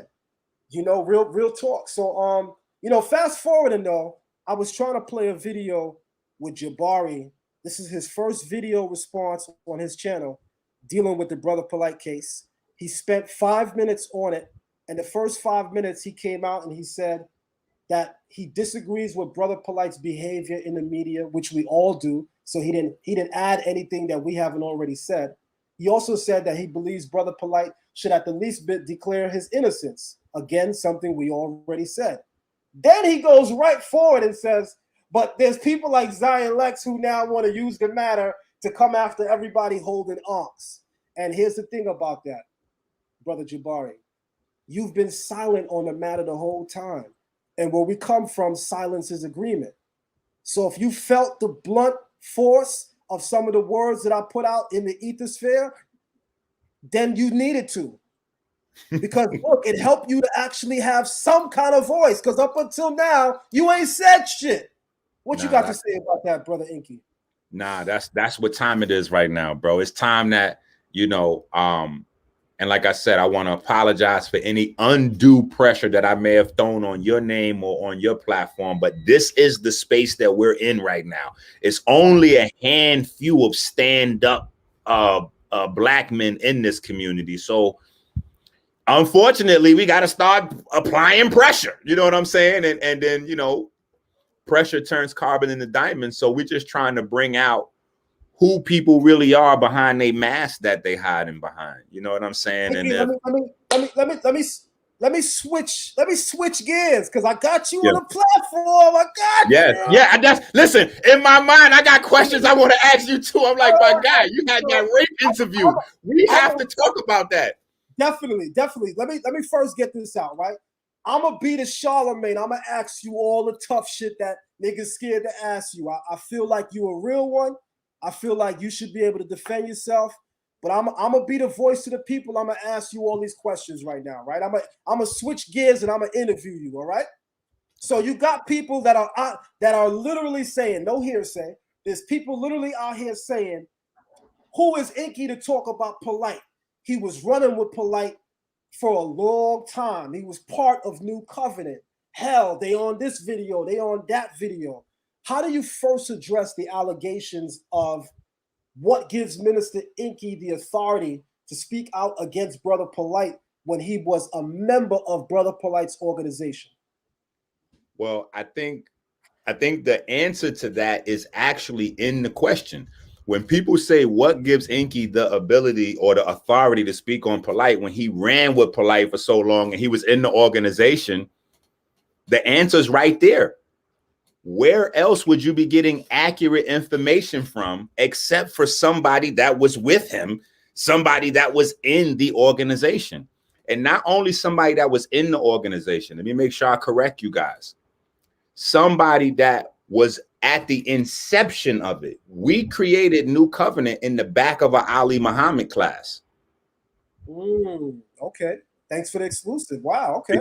Because Ali Muhammad had a lot of people running around with his paperwork that was going to jail and losing money and all that. And so we sat back in the back of the class and we just busting it up on some regular shit. We looking and we like, damn, you know, it's a lot of intelligent, powerful people in here. If Ali never had that goofy ass paperwork that he got from Taj Tariq and them, this would be a dope organization. And from that conversation, he started the idea in his mind for New Covenant. And New Covenant was supposed to be kind of like Ali's program, but just basically none of the scam and paperwork shit. So when he started New Covenant, I was die hard, like, yeah, let's go. And it might have been a couple of weeks, maybe a month or two, before he introduced the very same paperwork that Ali Muhammad got and started up the. So I was not only at the initiation of New Covenant, but I was also the very first person to leave New Covenant. I'm the very first person to say, yo, this paperwork shit is a scam. I don't care who you get it from. If they dealing with any type of UCC, Treasury, Jordan Maxwell remix bullshit, it is a scam and you're going to get separated from some bread. Period. You know what I'm saying? But yeah, where else would you, like, the people asking that question, would you prefer somebody that doesn't know Polight, that's never been around Polight, to give you accurate information on Polight? Like, that doesn't even make sense. Excellent point. I'm gonna definitely have to say you answered that 100. So let's move on to the next very important thing. What's the earliest you can remember having any knowledge on any level of anyone saying that Brother Polight may have harmed a child in his past? What can you ascertain as the earliest date and time that came into your hearing? I don't remember the date and time, to be honest, but I remember, like everybody else do, because I got it from Sa. So okay. I think I got it from Sa maybe a little bit earlier than the videos went up. You know what I'm saying? Because the videos went up when he got angry. You know what I'm saying? But you know how Sa moved. Before a video happens, phone calls go out. Right. You done been on them phone calls, so you know how he moved. He like, yeah, I'm getting ready to blow. I'm getting ready to put this out there. And I'm just like, oh, you know, you can't take that back once you put that out there, right? Right. And he let that thing go. So pretty much along with the rest of the world, I got it, you know, at that time. But now he said that there was a, you know, some people saw it when it went out online. I didn't see the initial whatever went out. I just got the blast from, you know, from the community. Right. But being around him, like I said, I saw plenty of things that did not look right. But you can't, like, for instance, say, for instance, this video right here goes so amazingly good that me and you start chopping it up. You start coming by my crib. I start coming by your crib and we start chilling and kicking it. I see some shit that looks weird at your house. I can't come out I can't come out on video and say Zion Lexx is raping children because his daughter has on a short skirt. Like, I can't do that. You see what I'm saying? You got to see something real in order to be able to put out in the public that somebody is a potential rapist or molester or something like that. Them type of things have a lot of impact. You can't just say that without. So, yeah, there was definitely plenty of things that we saw. But when I say we, I don't mean me. I mean everybody that was in the community. See, the people are focused on me because I'm the only one that acts like they got a pair. I'm the only one going back, recalling these events. But I remember sitting in Black and Nobel with Hawk and Tyson having plenty of conversations about how inappropriate the whole family looked dressed. You know what I'm saying? Like, I remember back in those days, that was the number one conversation in the community was Polight's wives are scantily clad. And the worst part is the children is dressing like the mamas. Everywhere he went, that was a conversation. So much so to the point, if anybody goes back and watches any old Polight videos, he damn near says on every video, yeah, and people keep saying that about my wives and they clothes. And people keep saying that my wives don't have on no clothes. And people, like, he had. So if anybody wants to use a thinking cap, you got to say to yourself, why was Polight addressing people complaining about how his family was dressed in damn near every other video? Because the entire community was on it. In fact, I remember a couple of times Mr. Arnold, rest in greatness, break it down. I don't know if you part of that. If you remember that time period, then you know who he was to our community. He was like, he supported everybody. He was always at the events. You know what I'm saying? This is Pam from Martin. This is her dad. He always was at our events. and you could hear him on the back of old DVDs. If you ever hear somebody break it down, that's him. That was his thing. So my children used to call him Mr. Break It Down. You know what I'm saying? But he pulled Polight to the side a couple of times and was like, hey, you know, we trying to do a certain thing here. You know, maybe when y'all going out on the town, y'all could look like that. But here we trying to do like a conscious, you know, you might want to put some clothes on them folks there, especially the children. So that was always a thing. You know what I'm saying? And then when the polygamy book came out, the book that Polight wrote with Renentet when Renentet was 13, he wrote a book on polygamy with a 13-year-old. When he released that book right there sent like waves throughout the community. People was like, wait, what is this? To the point where Polight deleted the videos off of I Am Brother Polight and took the book down off his website and all that. So there was pressure from the community back then. But again, all we're looking at is red flags. Nobody had anything concrete to really, you know, do nothing with. And when Sonetta had mentioned that situation or the accusation or the dismissal or whatever the case may be, it seemed like it was already resolved within the family. However, it was resolved. You know what I'm saying? So people just kind of moved on from it. You know what I'm saying? But it was there. You know what I'm saying? A lot of red flags for the entire community. Is the main problem, I think. Let me show a quick little video. Not even a video. I just want to pull up his page so people could see what I'm saying. Maybe, you know, visuals. A picture's worth 1,000 words. Oh yeah. So if we go to Polight's channel, right? Let me hit my share button real quick. All right, there we go. If we go over here to Polight's channel, right? This is what I need people to see. Hit the share for me, Zion. There you go. Bam. All right, so we go to Polight's channel. Now, let me tell you something that's crazy about this, but you don't put two and two together until hindsight. Polight has certain types of videos on his page, and then all the rest of that shit is on Sonetta page. So you don't see none of the real scamming except on Sonetta's page. That's mostly concentrated. But let me show y'all something. When you go to somebody's page, you can arrange it by newest or by oldest. So when you flip it up by the oldest, you see me in Polight's, what is this? Like his 10th video. Oh, no. The 10th video is him in Africa Bambaataa.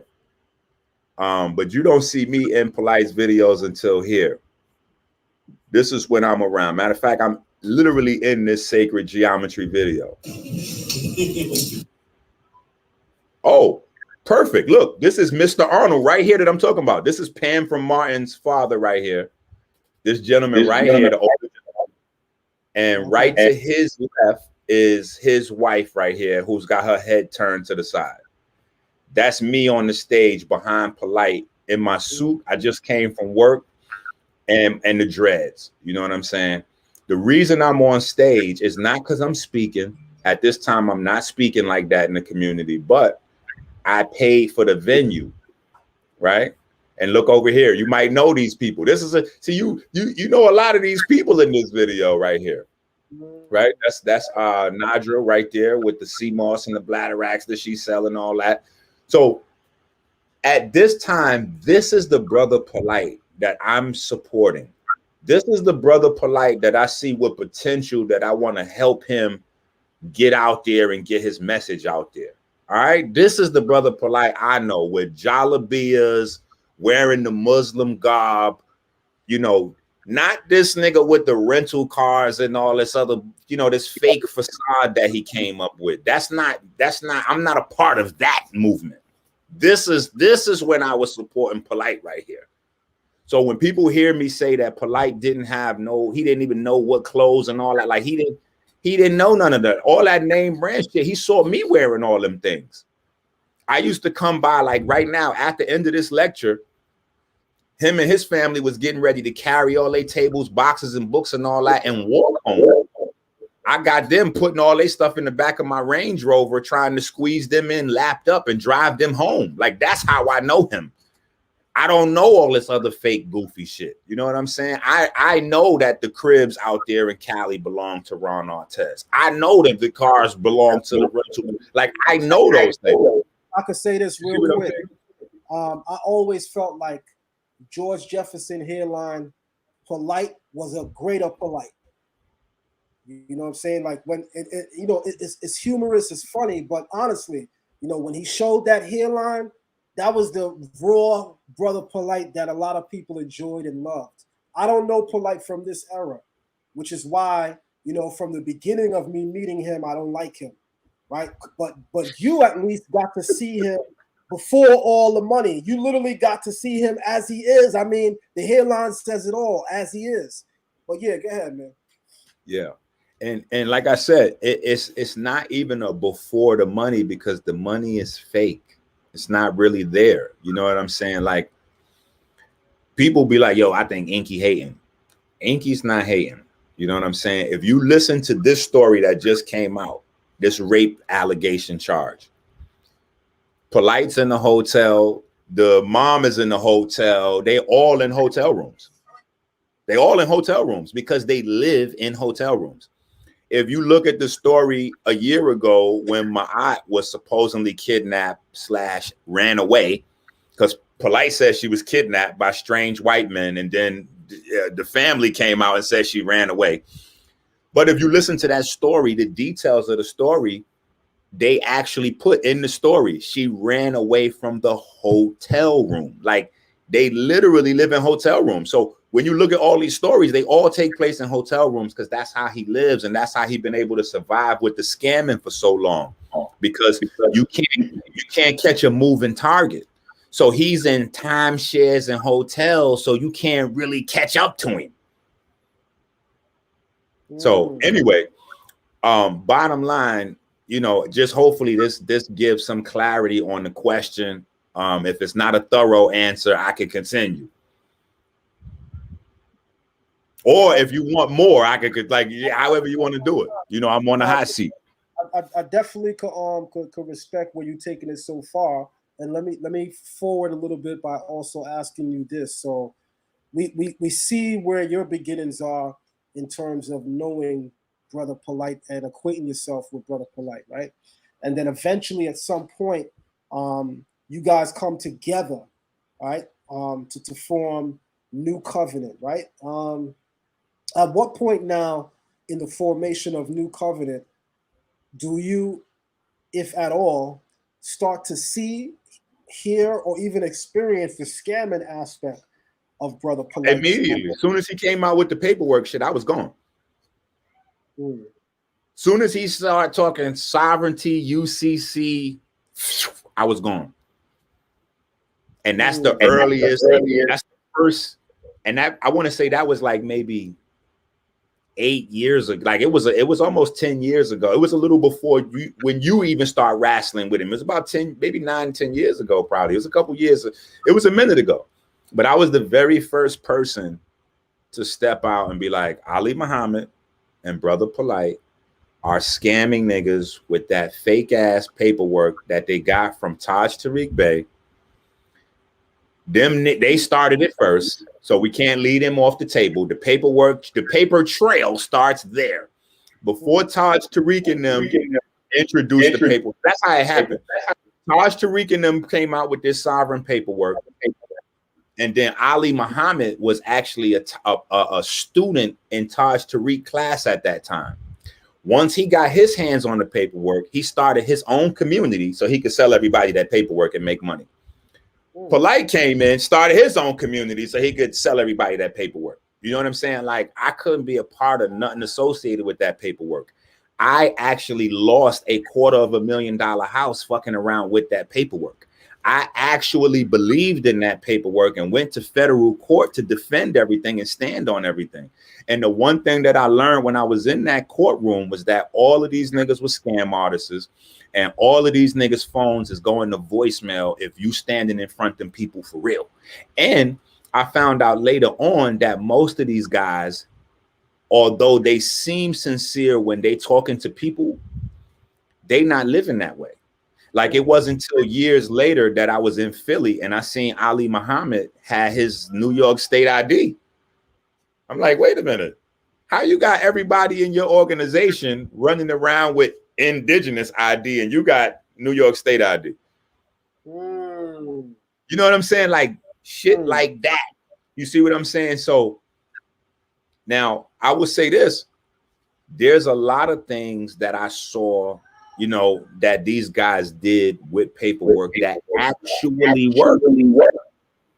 And so that's where I had to mature my views, and I learned that what is being passed off as like Moorish science is not really no Moorish science. It's just people studying law. Law is available for everybody that's a citizen of America. You don't got to be a Moorish person or Ali group person or somebody up in New Covenant.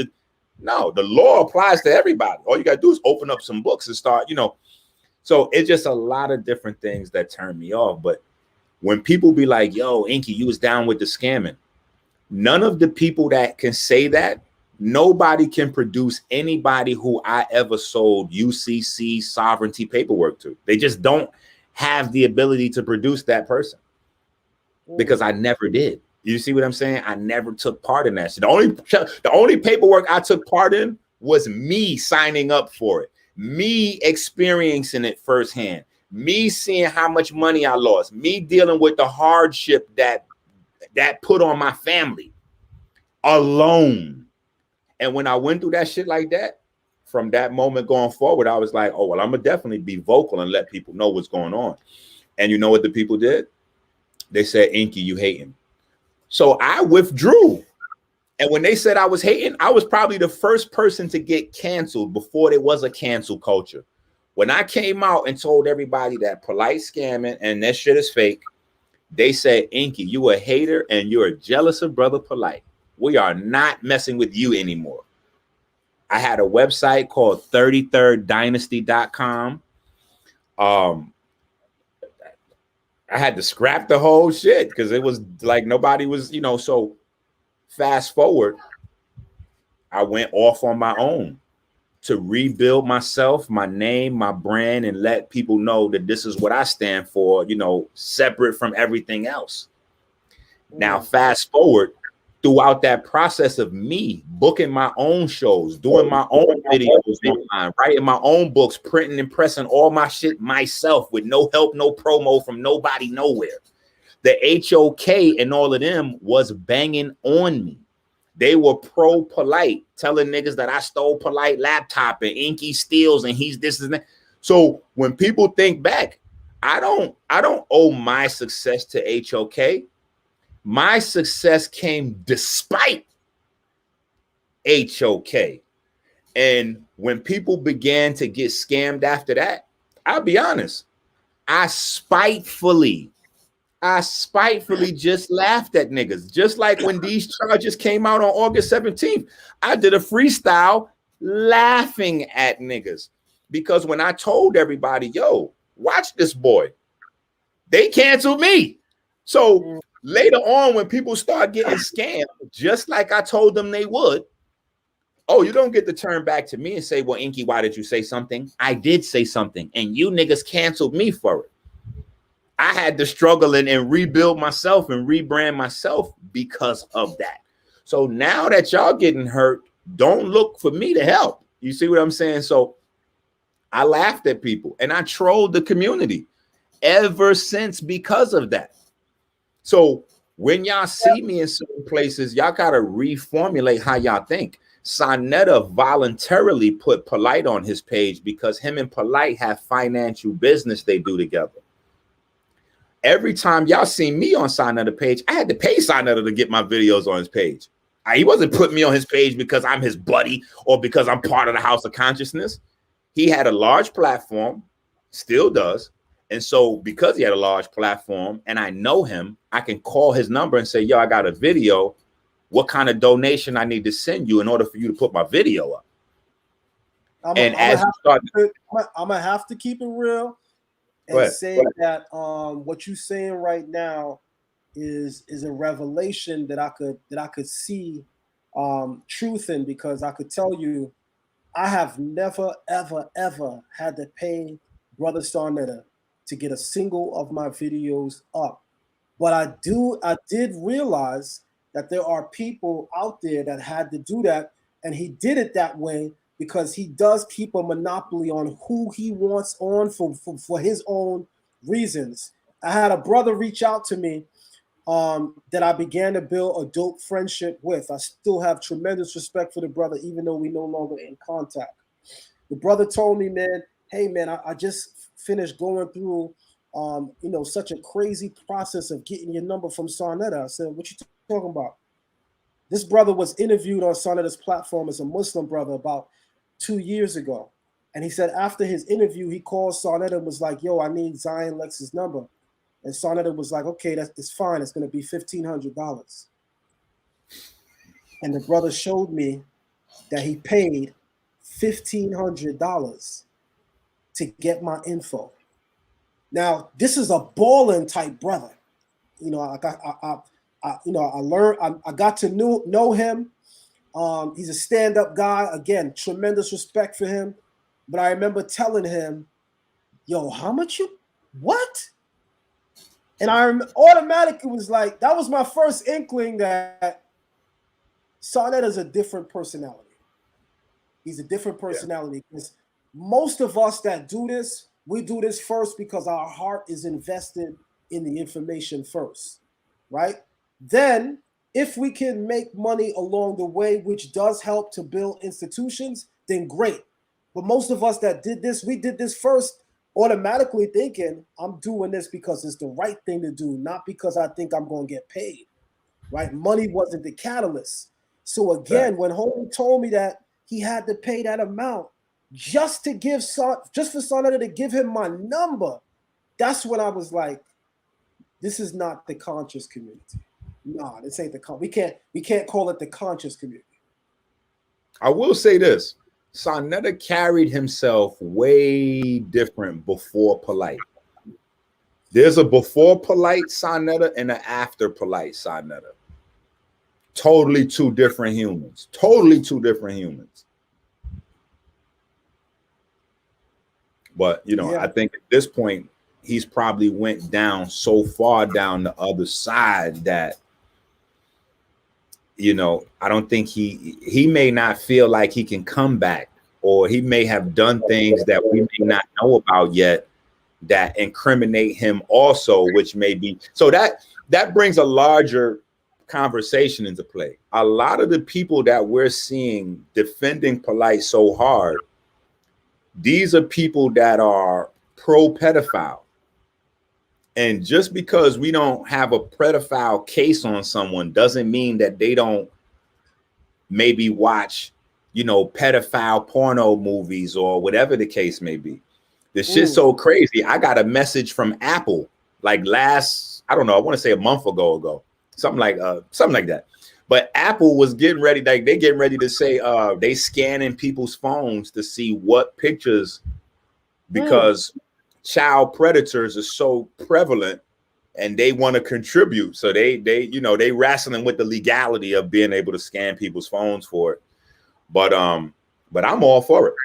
You know what I'm saying? I'm definitely pro grown adults being able to consume porn at however they want to do it. But not children though. Not children. You know what I'm saying? And I don't feel like people should even have the right to hide that kind of thing. Like, I don't think that, so I think that as this continues to go on, we're seeing people that are pro-pedophile, that are pedophile curious and potential pedophiles in the future. When we saw Polight on that bench, I'm gonna let you go, Zion. When we saw Polight on that bench, and he sat down with Dr. York rape victim, and he told him straight up, woo, woo, woo. Nobody that watched that said Polight wants to rape children. Nobody got that. You had a wide range of blowback. People were like, yo, this nigga Polight is bugging it. But nobody said Polight wants to go rape children from that scenario.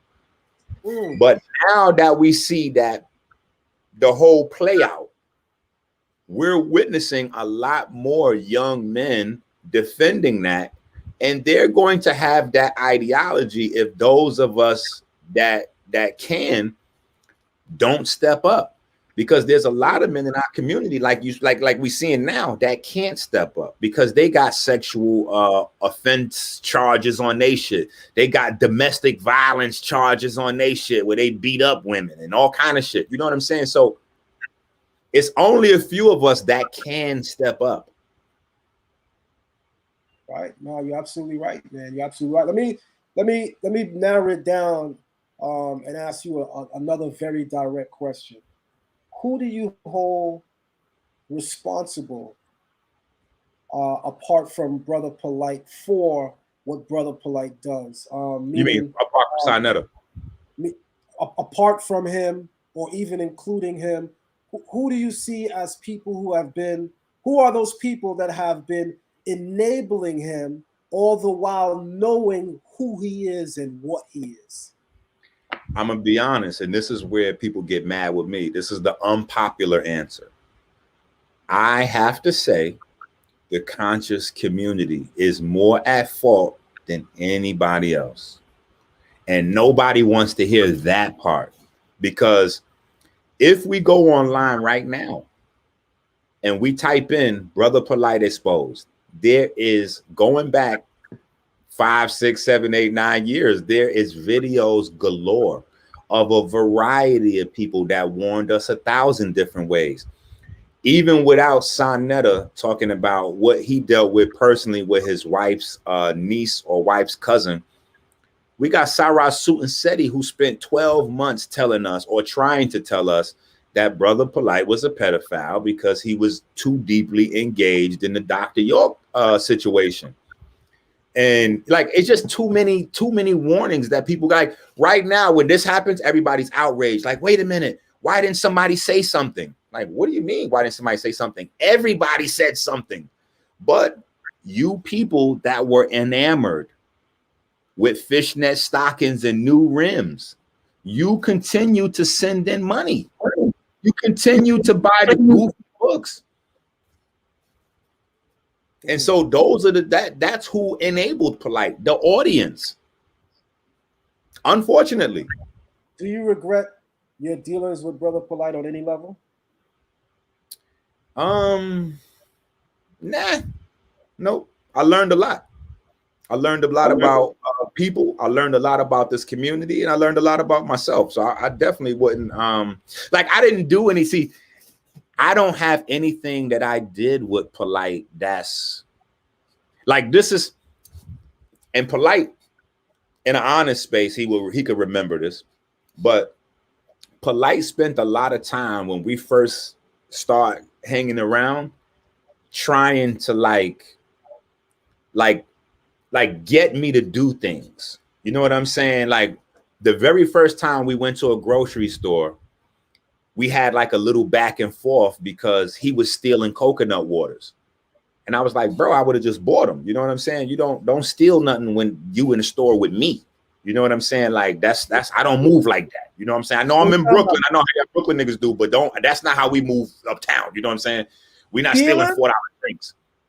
Yeah. Like, still, like we went to the grocery store to buy groceries and all that, but he also stole some drinks. And he was like, yeah, you know, this is my reparations. You know, I'm like, that's cool and all that, but not with me, bro. Like, that's not, you know, we still or kill like how Hunter is. A hunter will kill an animal to eat it. You know what I'm saying? But not for sport. For sport, you a savage. Hey, I gotta check you a little bit, because it didn't dawn on me what you said, but I caught that slick shit you said.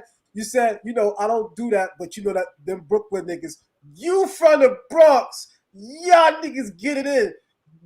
Don't do it. Don't do it. That's a fact. That's a fact. But listen, you know that we got that Bronx Brooklyn shit that always exists. Right. So pardon me, Brooklyn, for the shot. You know what I'm saying? But I'm gonna say this, Brother Ripright, who's a workout guy, he also was hiding his rape charges. So I'm just saying, you know, I don't know. Ripright from Brooklyn too. So I don't know what's going on out there.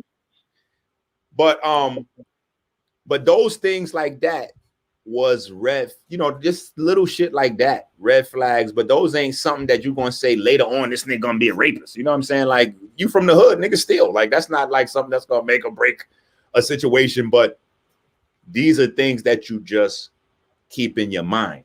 We went out to a hole in the wall club somewhere out in his neighborhood in Brooklyn.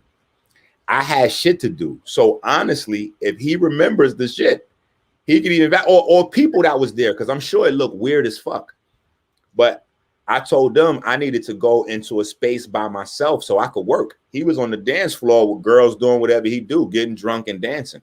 I was in the back on the side on the couch on my laptop. You know what I'm saying? And periodically he would come by with girls like, yo, Ink, come on, man. The girl said, what's up? I'm like, nah, I'm good. I'm working. Can I pause you for just a second to comment on that? Because it keeps coming up lately that Brother Polight has some drunken behavior, drunken outbursts. And even in the debate that I had with him in Beverly Hills, I didn't talk about this at all yet, but Brother Polight was murdering bottles. You know what I'm saying? Bottle after bottle. Like Brother Polight was damn near drunk during that video, to be completely honest. You're right. That might be part of the reason why he was flustered. I don't know, but he was doing a whole lot of drinking. Now, this is the same Brother Polight, Inky, that says that Dr. Sebi taught him a lot about the problems with alcohol and how alcohol contains so many things not good for the body. How real is Polight's advice that he gives to the public versus what he does in real life? Oh, well, if you're saying that, I can't even. I don't know Polight to hold any sort of I don't know Polight to have any sort of moral compass like that. Just to be honest, like anything that he say that, he'll do anything. Like so that's not even I don't know him to like Polight to go eat, he'll go eat seafood and all that like tonight. Like he'll do a vegan lecture and then go eat seafood. Like I don't know Polight to have no moral compass like that. Mm. Damn, man. Just facts. You know what I'm saying? But again, that's not raping children. You know what I'm saying? Like, so when people like, yo, Inky, you had to see mad shit. Of course I did. But nothing that would say this nigga's getting ready to start raping children. You see what I'm saying? So, that's it. That's what, and now in hindsight, though, hindsight is 2020. So now we get to go, ooh, wait a minute. So this is why you was doing this, because you are one of these people. And even now, after having the hindsight and looking at how hard Polight went to defend Dr. York, because a lot of people are like, oh, Inky, we seen you defending Dr. York too. Listen, I'm from New York. I'm in the Dr. York book era. I was selling the books. So you see me defending the fact that I was, and I'll say it forever, Dr. York's books was the first things that I read that started me to critical thinking, that started me to having an analytical way of analyzing certain information. So yeah, I would say the books were credible, but later on I learned that Dr. York didn't even write all his books. Dr. York wasn't writing them books. You see what I'm saying? So there's a lot. So, but here's the thing. If I find out that Dr. York didn't write the book, if I find out maybe he even plagiarized the book, does that change that the information in the book is still good information? No. Still good information. I just don't know who the author is or who to attribute it to, but it's still good information. You know what I'm saying? And this is long before he got into the man from Rizk and started all the goofy, crazy shit. You know what I'm saying? This is when he was still like 360 questions to ask a Muslim, ask a Hebrew, ask a Christian. Like those were the things that really sparked my neighborhood and had everybody going crazy. You know what I'm saying? Especially those of us that was really into, Islam or into the Bible study in one shape, form, or fashion or another. You know what I'm saying? When them books came out, we used to go back and forth with Gano Grills on the ferry. Ghetto Grills in 94 and 95 used to have all of the Dr. York book. You know who Ghetto Grills is, right? From M2D. Absolutely. Right. So, I know him for a very, very long time. He's also the one that created the Wu symbol. Right. Ghetto Grills got a lot of history. He started In Too Deep with LL Cool J and Omar Epps. Why you bring that up? Jay-Z's. He was in Come Jay-Z's on, man. streets. He got his chakras. He got his chakras activated in that video, man. He got his chakras activated in that movie. I can't mess with you. That's the homie, man. So, that's the homie. We know him a long time. And for me, he was my first introduction to the whole Dr. York thing. 1994, Ghetto Grills. We'd be playing chess on the boat, and he'll be like, "Yo, man, you didn't read this book, Planet Risk?" And I'm like, nah.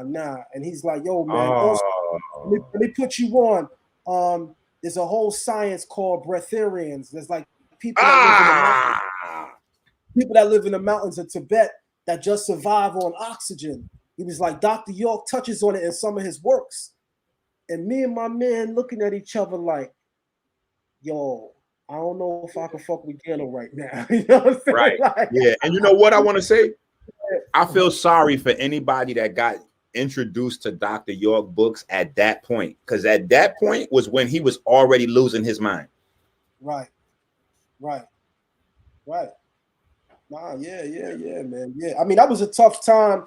It was a tough era because, for us, many of my friends, like we grew up so close to the shit. Like, my older brother dated Raekwon's sister.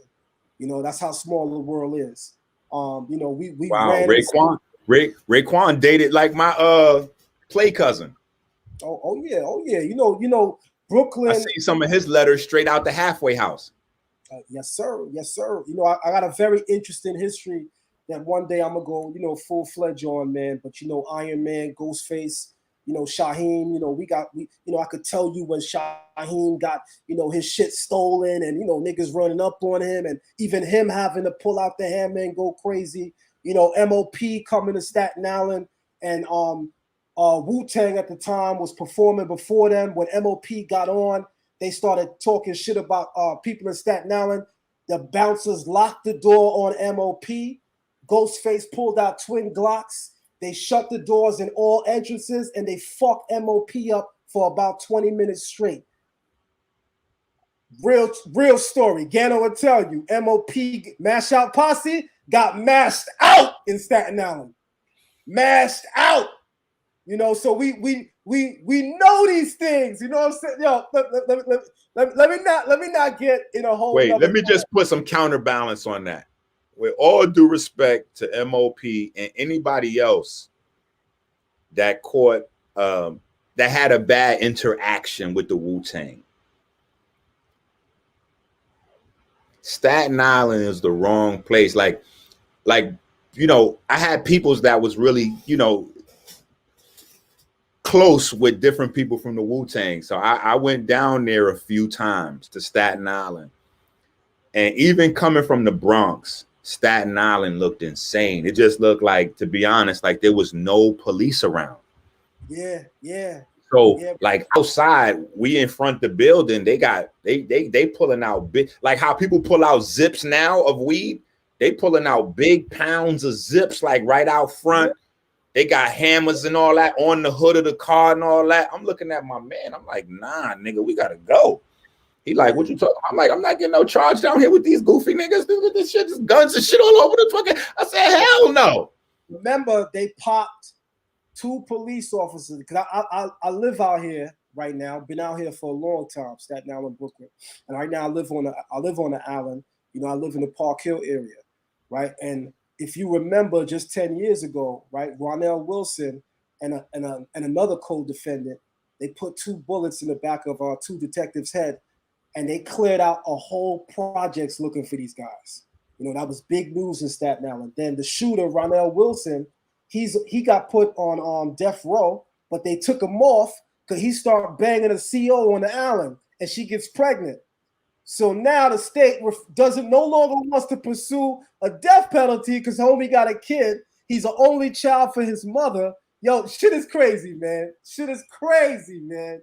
You know, but this is the history, man. This is the history, man. You know, so we run in the same I circles. definitely grew up in the music shit, so we could have one of them. We could have one of them shows, and we just talk music shit, like period. You know what I'm saying? Like, Definitely, man. Definitely. yeah, my first time being on stage was at that same famous Howard Homecoming that Biggie was talking about. At Howard Homecoming with my man Capone drumming fucking something. You see me and I was there at that Howard Homecoming. I was like 12 years old, maybe, or something like that, running around. So yeah, I definitely got to see a lot of music shit and, you know, just observe, you know, fly on the wall style, you know what I'm saying, from the outside looking in. But let me ask you a question. Sure. That rape conversation. What is the victim's mom's name, first of all? As I don't want to keep saying Shorty or referring to her like, you know, and I don't want to butcher her last name trying to pronounce it. I'm gonna say it the way that it's put in the media. The media puts mostly her last name, so I'm gonna say Miss Orocho. Out of Miss Orocho. No. That's all I need. I don't need nothing more than that. Miss Orocho. Or Miss O. We'll do that. Miss O anyway. Elaborate a little bit more for us on why she went to the bathroom and how you know why she went to the bathroom. Like, cause you hit it, but you ain't hit it. Like, I need you to go in because somehow whatever transpired at that conversation led to somehow you still being in contact with her. So yeah. All right. So during my debate with Brother Polight, you know, I don't know her before. I only seen her on video before that night. That night was my first time meeting her in person. That day when she got up, it was obvious to everybody in the room that she got up because she was uncomfortable with Polight. You could tell by her body language. But that wasn't confirmed for me until the allegations came out at the head of this month in August, when I spoke to her directly. Like, we actually spoke directly. You know, that's one of the things that, you know, I've been telling people that, you know, I've spoke to the victim's mother more than once, even to the extent where she personally asked me to kind of slow down in terms of how much information, you know, I was actually speaking publicly as well. You know, this is obviously a very tough matter for her to deal with. There's a lot of people running with stories that's not altogether true. One of them being that she allowed Polight to take her daughter to a club. That's bullshit. She thought Polight was going downstairs to the hotel lobby with her daughter. And that's not anything new for them, not even at that time of night. And it was 8:30, not after 9. It was 8:30. Remember, Inky, 8:30 in Miami is still bright outside.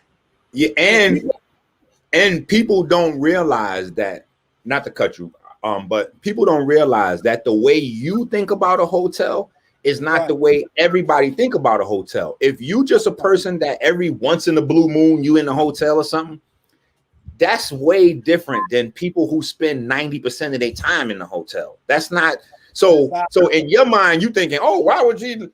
No, that's they live in them hotels, so they comfortable like that in hotels. That's right. That's right. You're absolutely right. So it was only after the allegations came out that I said, I wonder if the woman, the mother in question of the victim, is the lady that was with him when I debated him. So I said, yo, Tasha K read off the police report, which had her name in full. So I said, yo, let me type in Brother Polight plus her name, and let me see what comes up. And sure enough, pictures of them all over the place. So I knew it was her. So when I realized it was her, I immediately took to Instagram because I know she's on there. And I inboxed her and I told her that I'd like to have a conversation with her. And I told her, if you remember, I was the guy that was debating Polight on rape while we were in Beverly Hills. And she said, yes, I remember. And she immediately FaceTimed me. Forget a call, FaceTime me. right? So I'm walking around the house talking to her on FaceTime, and she's, coming forth to, share parts of her narrative that she deems shareable for me. Let's say that. So she confirmed that she was very uncomfortable with Brother Polight co-signing that rape is okay in the Bible. She understood his agenda, which was, and I just want to be clear, I don't want to sound fake. Brother Polight wasn't simply debating me saying it's okay to rape. Brother Polight was suggesting that the Bible allows for rape, and that was his angle. So I want to make that clear.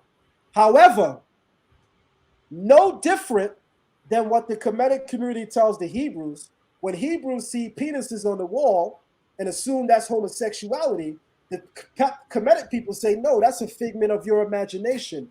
You're reflecting what's already present in your mind. So I'm gonna have to ask them to keep the same energy when they think they see rape in the Bible. So wait, hold on. Let me say this. Yeah. Let me say this. As a person that studies the Bible, speaking to another person that studies the Bible. Yes. A lot of what has been played on the community, again, is the community's fault. People watched and spent tons of money on these debates with the Hebrews. Right. And they tune in for drive-by on the Hebrews and blah, blah, blah.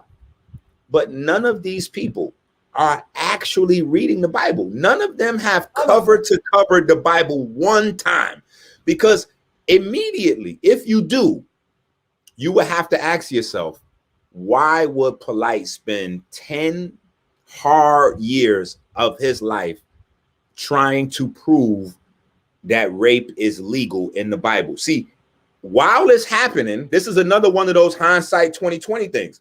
While it's happening, you don't notice. It's just like, oh, well, maybe he picked in a weak spot to debate. Woo, woo, woo. But now when you look back, you go, wait a minute. What was he doing? Yes, sir. Look, and then something that people don't know that I'm going to share would give you a little exclusive is a lot of people don't know or don't remember, but Polight was, if not the head person of Dr. York's defense team after he got locked up, he was one of the leaders on it.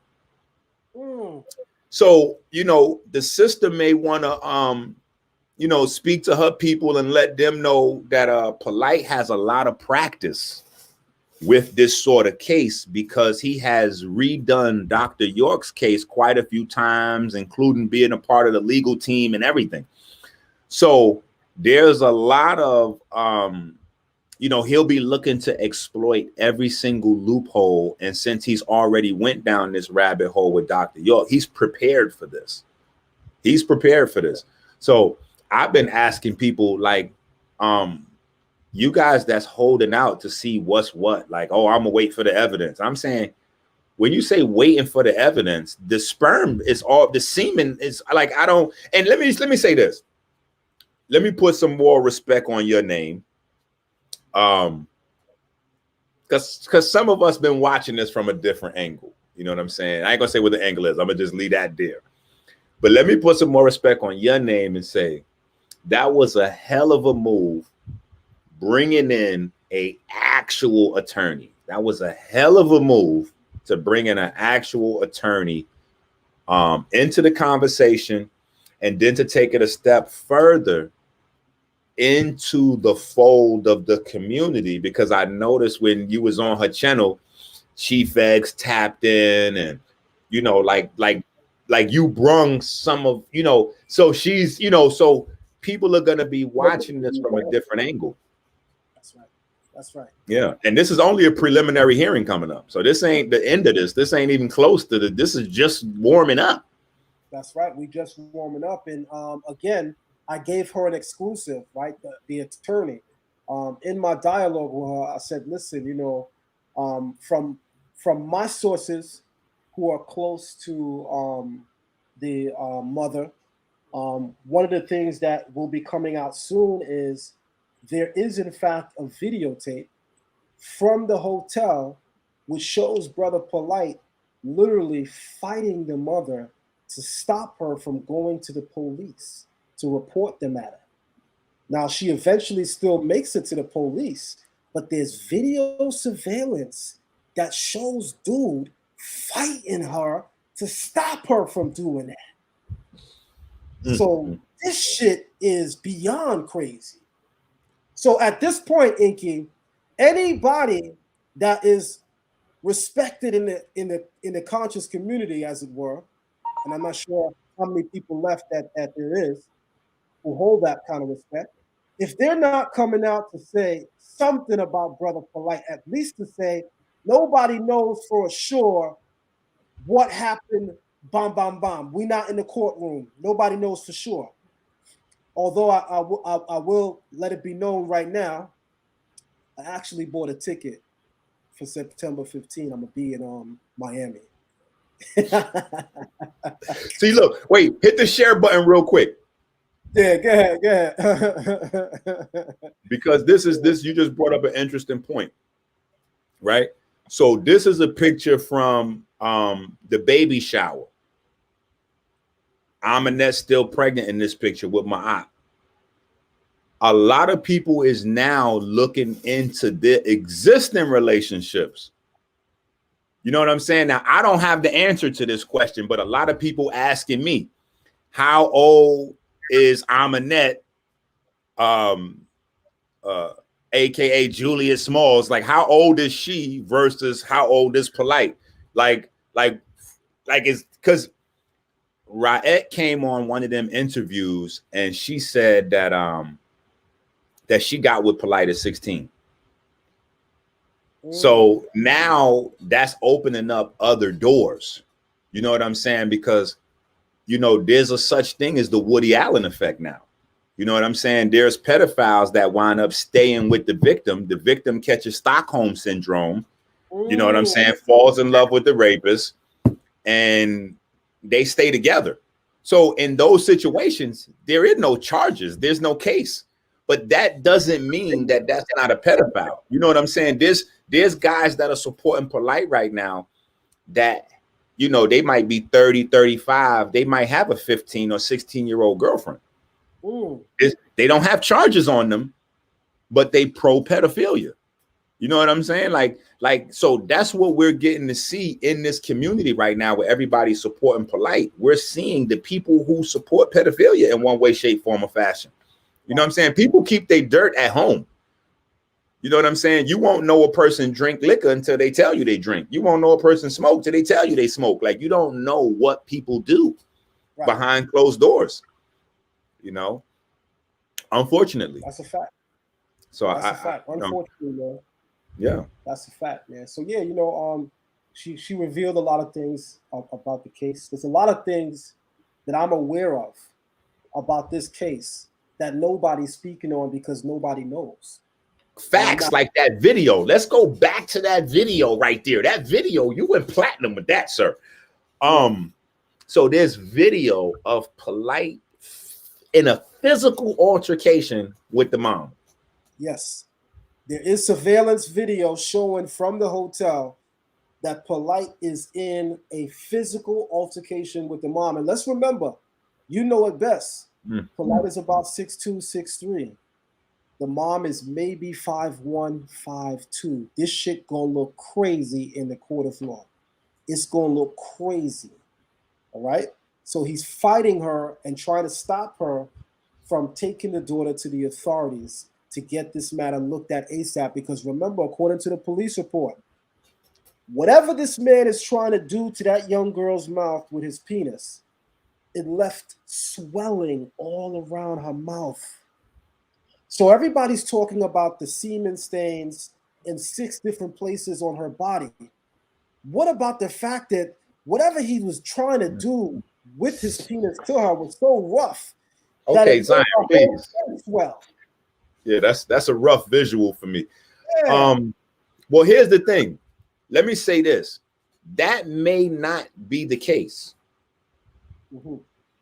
Meaning, what swelled her face up may not be something that he was doing sexually. There may be some amount of physical slapping, punching, like there may be other things that he did. You see what I'm saying? Right. Because if you resisting, you know what I'm saying, he may have applied some force or some pressure on her. You know what I'm saying? So, you know, I'm thinking there might be physical. In my mind, when the story broke and they said her face was swollen and all that, that's what my mind went. You just opened up a door that I wish you did. Like let's close that damn door back. You know what I'm saying? Problem with some of the insight that I have. Remember, my insight is not just insight; it's inside information. You know, so sometimes you may hear me say something that sound like God damn, but remember, I spoke with the mom, so I know what I'm talking about. Right? So this situation is a real situation. People need to realize it's a real situation at this point, because again, people are seriously still doubting the police record. They're doubting the news. Like somebody faked the NBC. Somebody I see on somebody's channel, the NBC news was a fake. You niggas let me tell you what people are doing, and they are, and this is why I say it's the community who's most at fault. The community ignored all the red flags, all the warning signs. The community even ignored his right-hand partner in crime, Sonetta, when Sonetta said, he's been raping my niece. Niggas still sent in money. Niggas still bought the books. Niggas still joined the mentee programs. So one of the things that people are doing is they're doing this, and people have to realize that there are strategies that are surface level that anybody could spot. Then there's more upstairs type of shit where you seed people with ideas. You seed ideas so that people could feel like they coming up with shit on their own. What's being seeded right now is this idea that, well, everybody in the conscious community been scamming, so y'all ain't no better than Polight. Let me say this again for the 10 millionth fucking time for the people watching this video. Rape is not scamming. Thank you. So this is not about did Inky send the packages late? Did the water business not work out? Did Umar Johnson build the school? Did SETI whatever fact? This is not that. This is rape of a little girl. This is child rape. That's right. This ain't about no scamming. Y'all gotta stop that shit. Stop mixing this shit up. Oh yeah, well, people in the conscious community been scamming. Okay, maybe not. However, this is rape.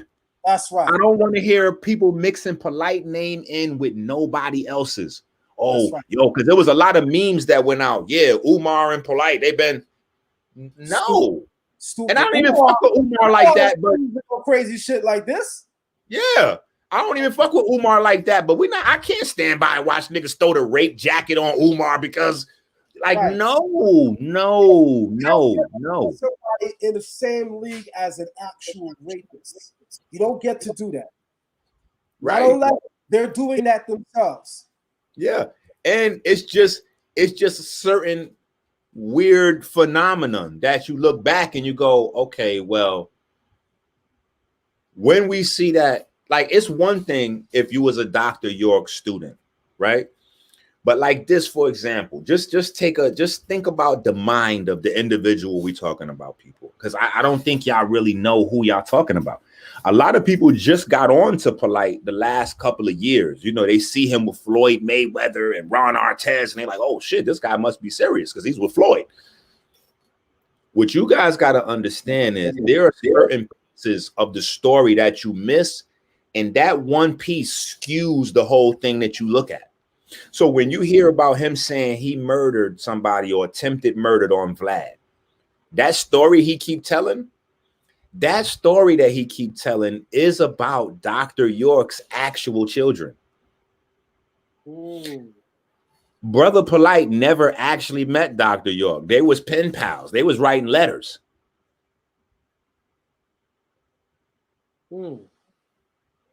That's why, right. So when he came around, he was dealing with Dr. York's brother. And Dr. York's children was like, hold on. Doc, you know, dad left the business and the books and all that for us to run so we could take care of us and blah, blah, blah. He pushed them out of not only the actual business, but then even started calling Dr. York his father. You see what I'm saying? So we looking at some single white female shit.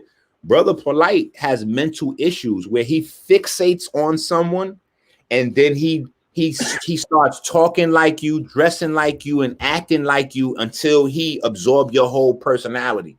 I see got this. Okay. Yeah, the talented Mr. Ripley. That's what I call him for years. And y'all should go watch that movie, The Talented Mr. Ripley. I swear to God, if you know Polight from anywhere, when you watch that movie, it's gonna give you chills up your you're gonna get chills everywhere. Like, that's what he do. So when we look at this situation, you go, damn, that's how you got into the bookstore, nigga? By trying to kill the like then you keep you go deeper and you go, wait a minute. So you was a part of the legal team to get. So when people see the video with Polight sitting with the victim on the bench, that was actually an interrogation. Polight was trying to get the young man to incriminate himself on video so that he could take that incriminating evidence against one of the witnesses, because that was a witness against Dr. York. Right. He wanted to get incriminating evidence against one of the witnesses so that he could use that to try to reinvigorate Dr. York's case. And he got frustrated when homeboy just kept telling him like it was. And he was really super honest. Like, you know, I still respect the information and the knowledge. I still even want to build with people. But, you know, Dr. York raped children, bro. Like what you want me to do? He raped kids.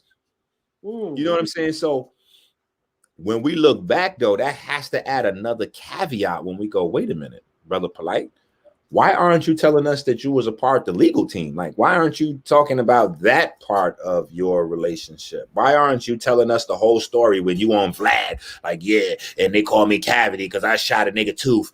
His name ain't Cavity because he shot nobody in the damn tooth. His name is Cavity because he got a problem with eating candy.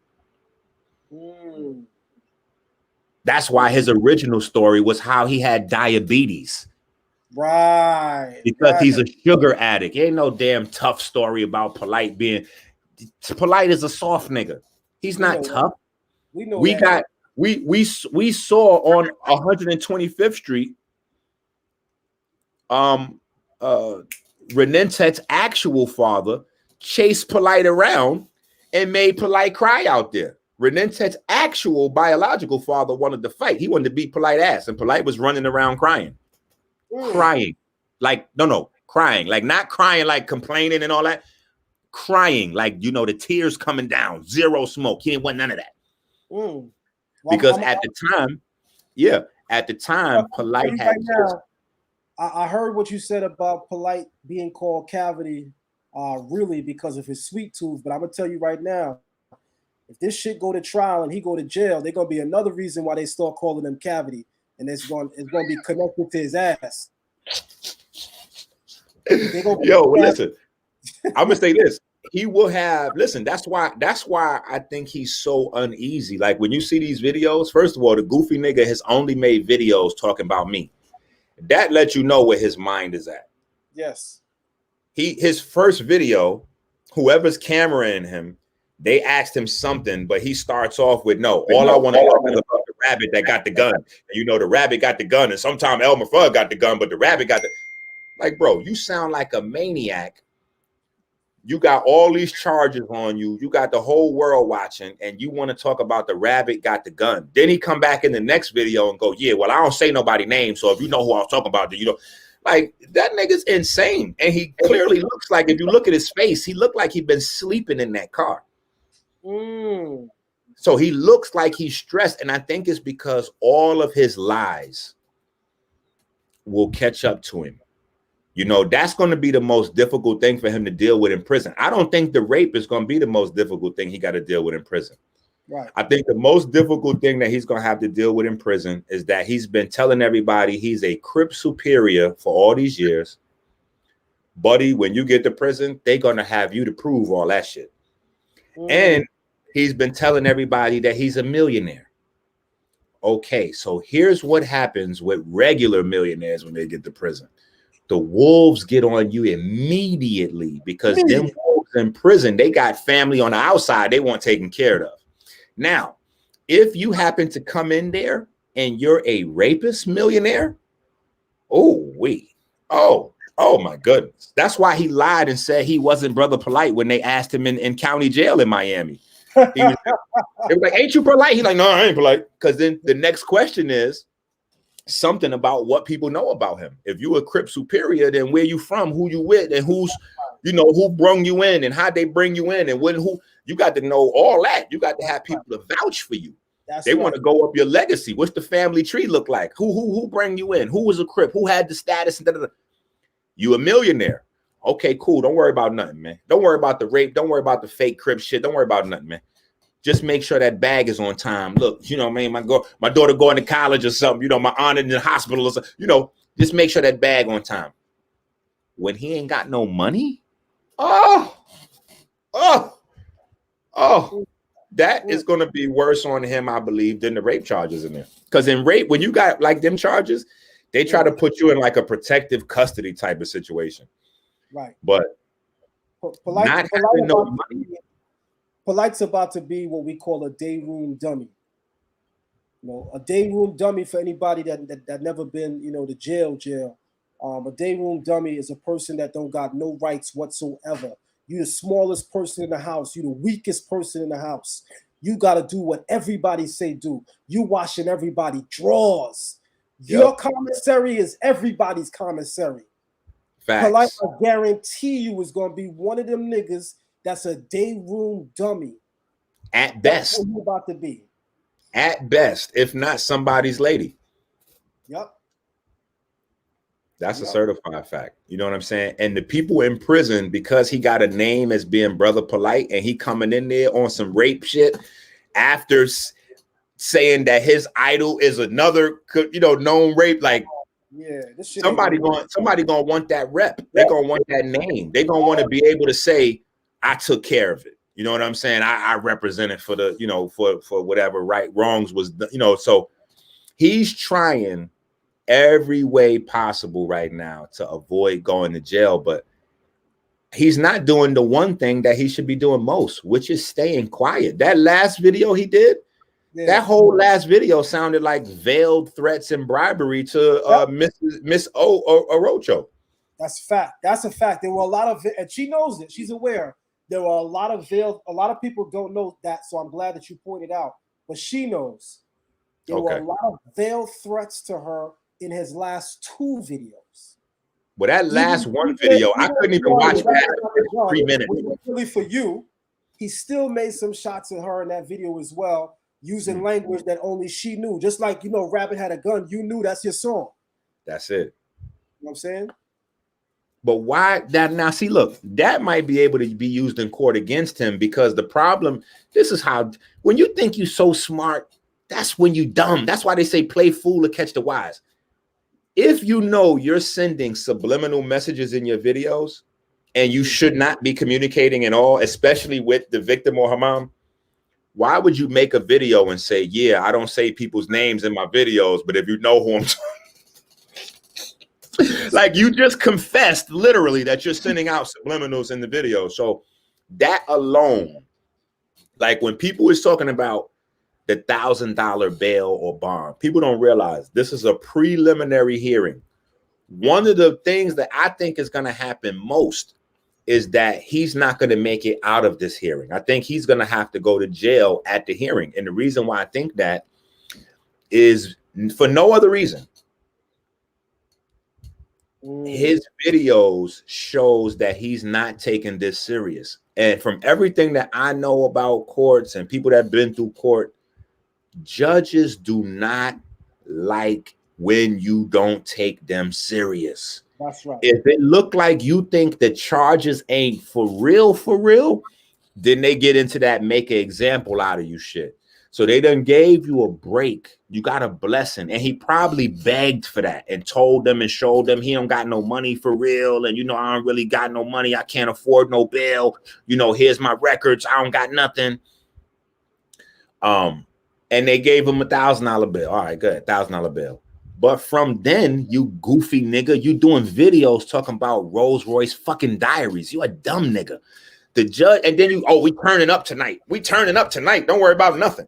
The judge is gonna look at that video and go, Rolls Royce diaries? Wait, I gave a nigga $1,000 bill with Rolls Royce diaries? He going to the club? So wait, he don't think this shit is real? Yep. No problem. We'll see you in a few weeks. Yep. A lot of people don't know. Those are videos that are they're gonna get examined. They're gonna get looked at. Rolls Royce diaries, nigga. Oh, you should have made your video in some old house clothes from 1999, nigga, looking as straggly as possible. with even if you had to fake it, put some Visine on your shit, like you was crying, like, listen, I just want to make things right with the community. And nigga, you did Rolls Royce diaries? Oh, it's over. It's over. The judge, they not gonna in Florida, bruh. You not in New York, bro. You in Florida. Right. What he may not know is that the state of Florida has a very, very serious no tolerance policy when it comes to this particular charge, and they're one of the toughest states in the country to beat this type of charge. New York let more people free on this charge. It was better that he had caught this charge in New York, but he caught it in Florida. Oh shit! Ain't that Murphy's Law? Is that Murphy's Law when they say the worst possible thing will happen at the worst possible moment? Ooh. That's right. You in the wrong place to play games with them people. That's right. And it's then also the wrong spot for him to get locked up. Because them boys in Florida, them Opalaka boys, what? They not playing. No. Wait, no. Forget about the natives of Florida. You got to deal with the Haitians and you got to deal with the Cubans. We got to remember that Florida is where all the kilo kingpins got locked up and went to jail at. Them prisons down there in Florida is insane down there. They are. Oh, I know. So he's going to be with some other types of people in them prisons, and none of them type of people like his type of people. That's right. Which is the child molester type. And the problem that you got, the connection with Dr. York is just going to make everything a zillion times worse for him. I don't see him. All of these things that he got to deal with. I know there's people that support him and be like, well, damn, y'all don't have no sympathy for Brother Polight. Not really. I don't. No, because all of these are things that he brought on himself. Yeah, y'all don't realize that he created the $1 million persona to scam. I'm one of the people that got scammed by him. He created the $1 million persona to be able to scam. So if that $1 million persona that you created to scam the community out of mad bread, you wasn't even a respectable nigga to go scam another group of people. Right. If you're gonna do it, right? You go get some other niggas, and then you could stunt in the community like, oh yeah, you getting your bread somewhere. We don't know where you getting it. You just like, how you think you impressing the people you robbed with shit that you got, little trinkets? Oh, you got on an outfit, nigga. That outfit belonged to somebody here. We supposed to grab you. If you're gonna do that scamming shit, scam people who are not your people, because at least your people. Listen, it's the Robin Hood effect. Facts. We gonna respect you on some Robin Hood shit. You taking from them to bring back to us. You actually would have had respect from us. Right. But he did the opposite. He robbed our community and took the money to the white folks. Oh, damn. Oh, damn. You robbed us to take the money out there. So when people start looking back, they're going to realize he only robs and rapes in this community. We don't know him for nothing else. If y'all think back, he only robs and rapes. I know y'all like, well, the books and the lectures.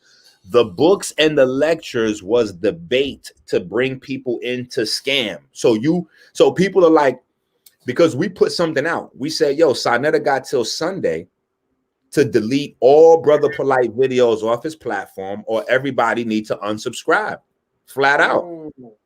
Because those videos is the videos that Polight uses to scam. Like, look at this. Let me hit the let's hit the share button one more time. Let me show you this joint here. And it just came to my mind that Nepal, you know, Nepal got a lot of shit going on right now. But I'm not a part of none of that. And I've always liked Nepal. You know what I'm saying? I've never been a Nepal hater, none of that. I always liked Nepal, even with the recent information that's out there, you know, that she, you know, she had a few fellas. I don't think nothing's wrong with that. She's single. But she might be in danger. She might be in danger. And I'm gonna show you why. Because she don't realize that she was used in the latest scam. She doesn't realize that she's actually the person from the latest scam to bring people in. Let me see if I can find this video real quick. It's right here somewhere. It's actually right before your video with him. Here it go, right here. Now, see, this was right before, you see the date. This is right before y'all debate, I believe, right? This is October of last year. Yeah. So right here is where Polight, I mean, Sonetta again, and he over there saying, oh, well, let's look at who Inky in it. No, buddy. You don't got no shit like this. This is October 16th, 2020, buddy. You're clearly, look at this. Brother Polight speaks on stocks and how to get this money. You're clearly advertising people to send their money with Polight because you and Polight breaking this bread down. And you got Nepal in the camera. So you don't see Sa in this video. You see Nepal in this video. So Nepal, you might want to wake up, sis, and get yourself into a different space, because in all honesty, you wasn't around for none of this shit. And I'm going to be honest. It don't make sense for you to go down for some shit that you wasn't a part of. You didn't get none of that money. And that's why I be talking around. I ain't get none of that money from them niggas. So I don't have to worry about nothing. We ain't never split up none of that paperwork money or scam money or none of this bullshit that he got going on with Sonetta. I'm just looking at this video and saying, Nepal. Don't be the one that's the cool one that go that like how Nas said, when the pistol blows, the one that's murdered to be the cool one. You know what I'm saying? Like, don't be the cool one, Nepal, because you in harm's way, sis. You right there in the way. You're literally on Polight's last scam venture with Sonetta, and it's not him and Sonetta, it's him and you now. So if this becomes an issue, people is going to be looking at you. Ain't nobody else on this camp. Oh, the girl that cried, she in this video too. So it's you guys being used as shills to run this con. You know what I'm saying? And it's clearly, look, this is 2020. Look, stop right there.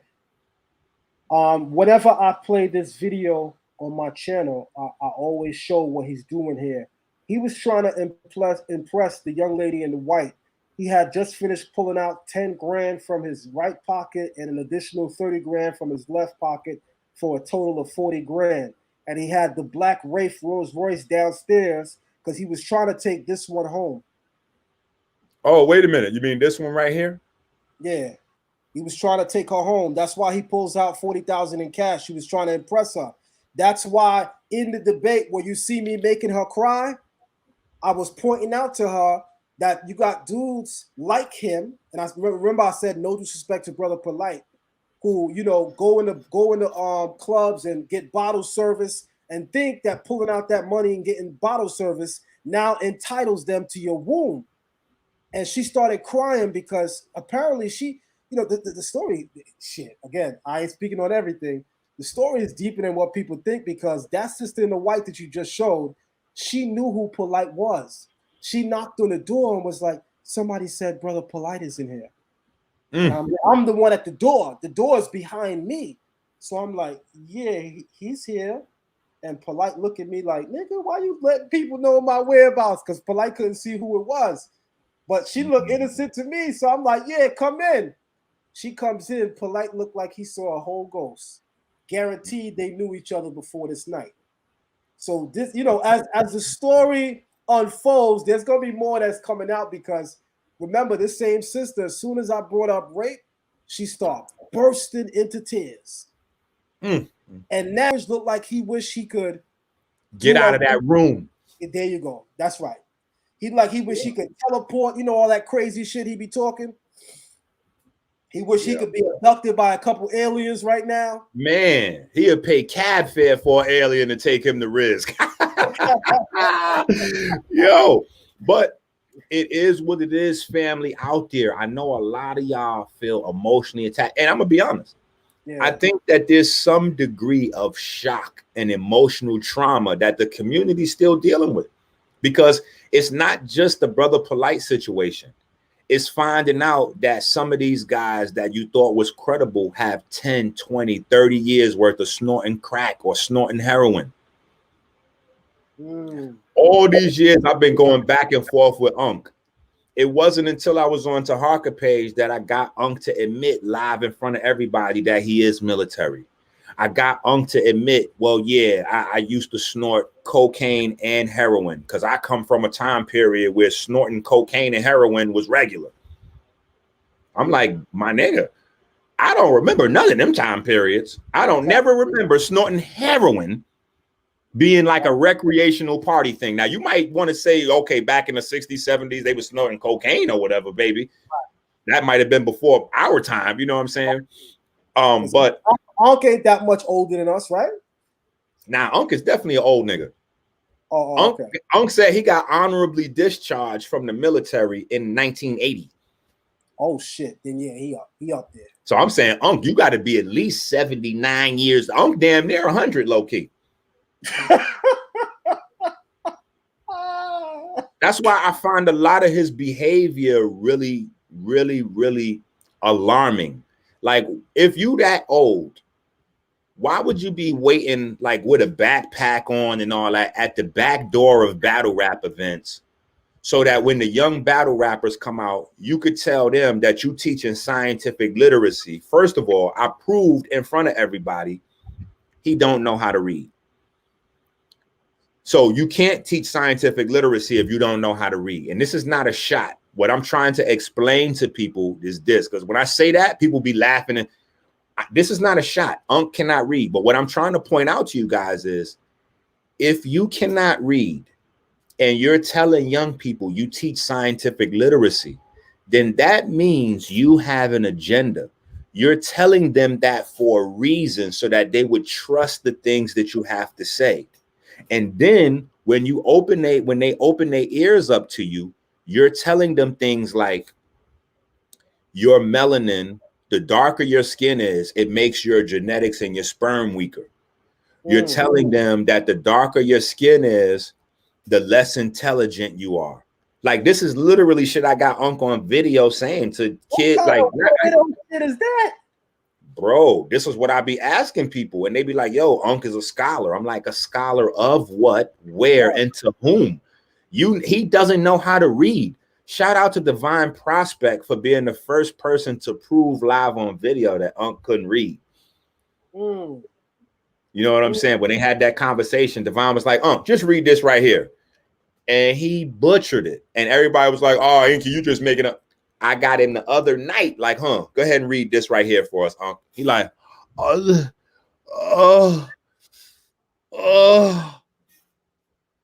So if you can't read and you telling young adults and children you teaching scientific literacy, like, what are you doing, bro? So now, as I'm looking back at this whole community, I'm honestly looking like this whole community was one psyop, one big psyop designed to separate young Black people from God. And people be like, yo, Inky, you always be trying to slip some God shit in, bro, because this is what it is.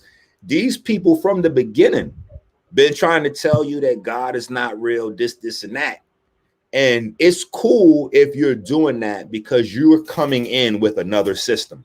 Like if we see like going back in the days, we saw like the Nation of Islam arguing, debating with the 5%ers, like, that's one thing. But if you're debating and you don't have anything, Like, what are you getting ready to offer to people in place? So I've been asking niggas that the last 10 years. Like, yo, what's the other thing? When you prove that they shouldn't be looking at this, they shouldn't be looking at that, they shouldn't be, they even ran out of religions and had to start banging on Kemet to the point where Unc had to admit live, but we don't worship no Kemet shit. That's bullshit. And then Reggie talking about, yeah, the Kemetic gods are just figures of your imagination. I said, wait a minute. All these Kemetic niggas don't believe in Kemet? So all you guys have been doing is trying to create a lawless, spiritless, godless generation. So this is one of the reasons that I've been standing out, because I don't give a fuck what's going on.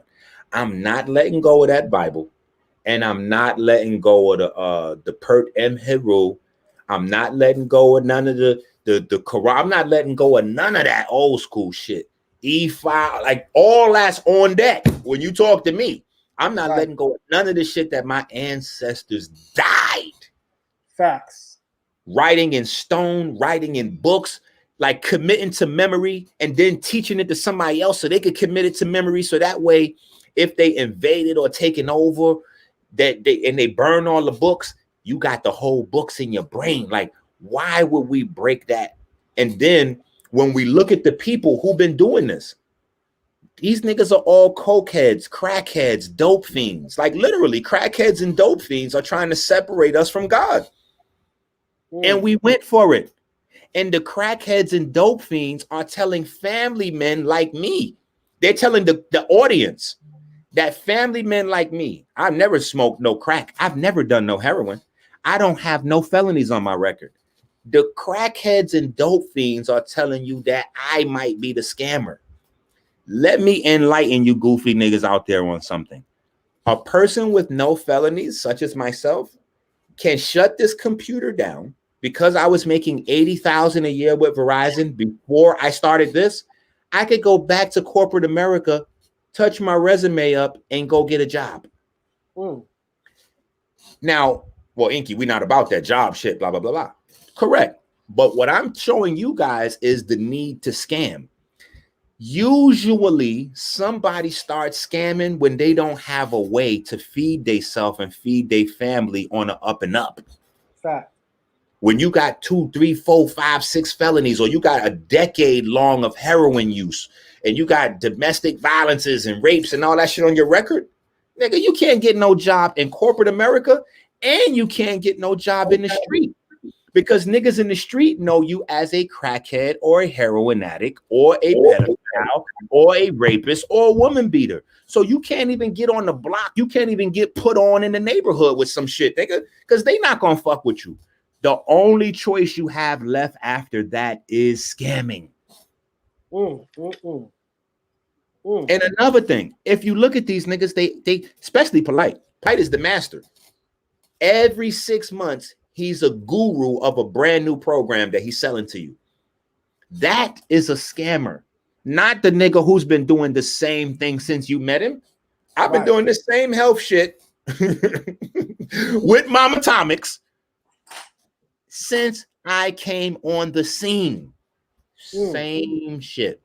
That ain't no scam. That's what I do. That's my passion. That's my calling in life. When you see me, and then niggas be like, oh, well, Inky, you trolling for views. Guess what? Only scammers troll for views. You know why?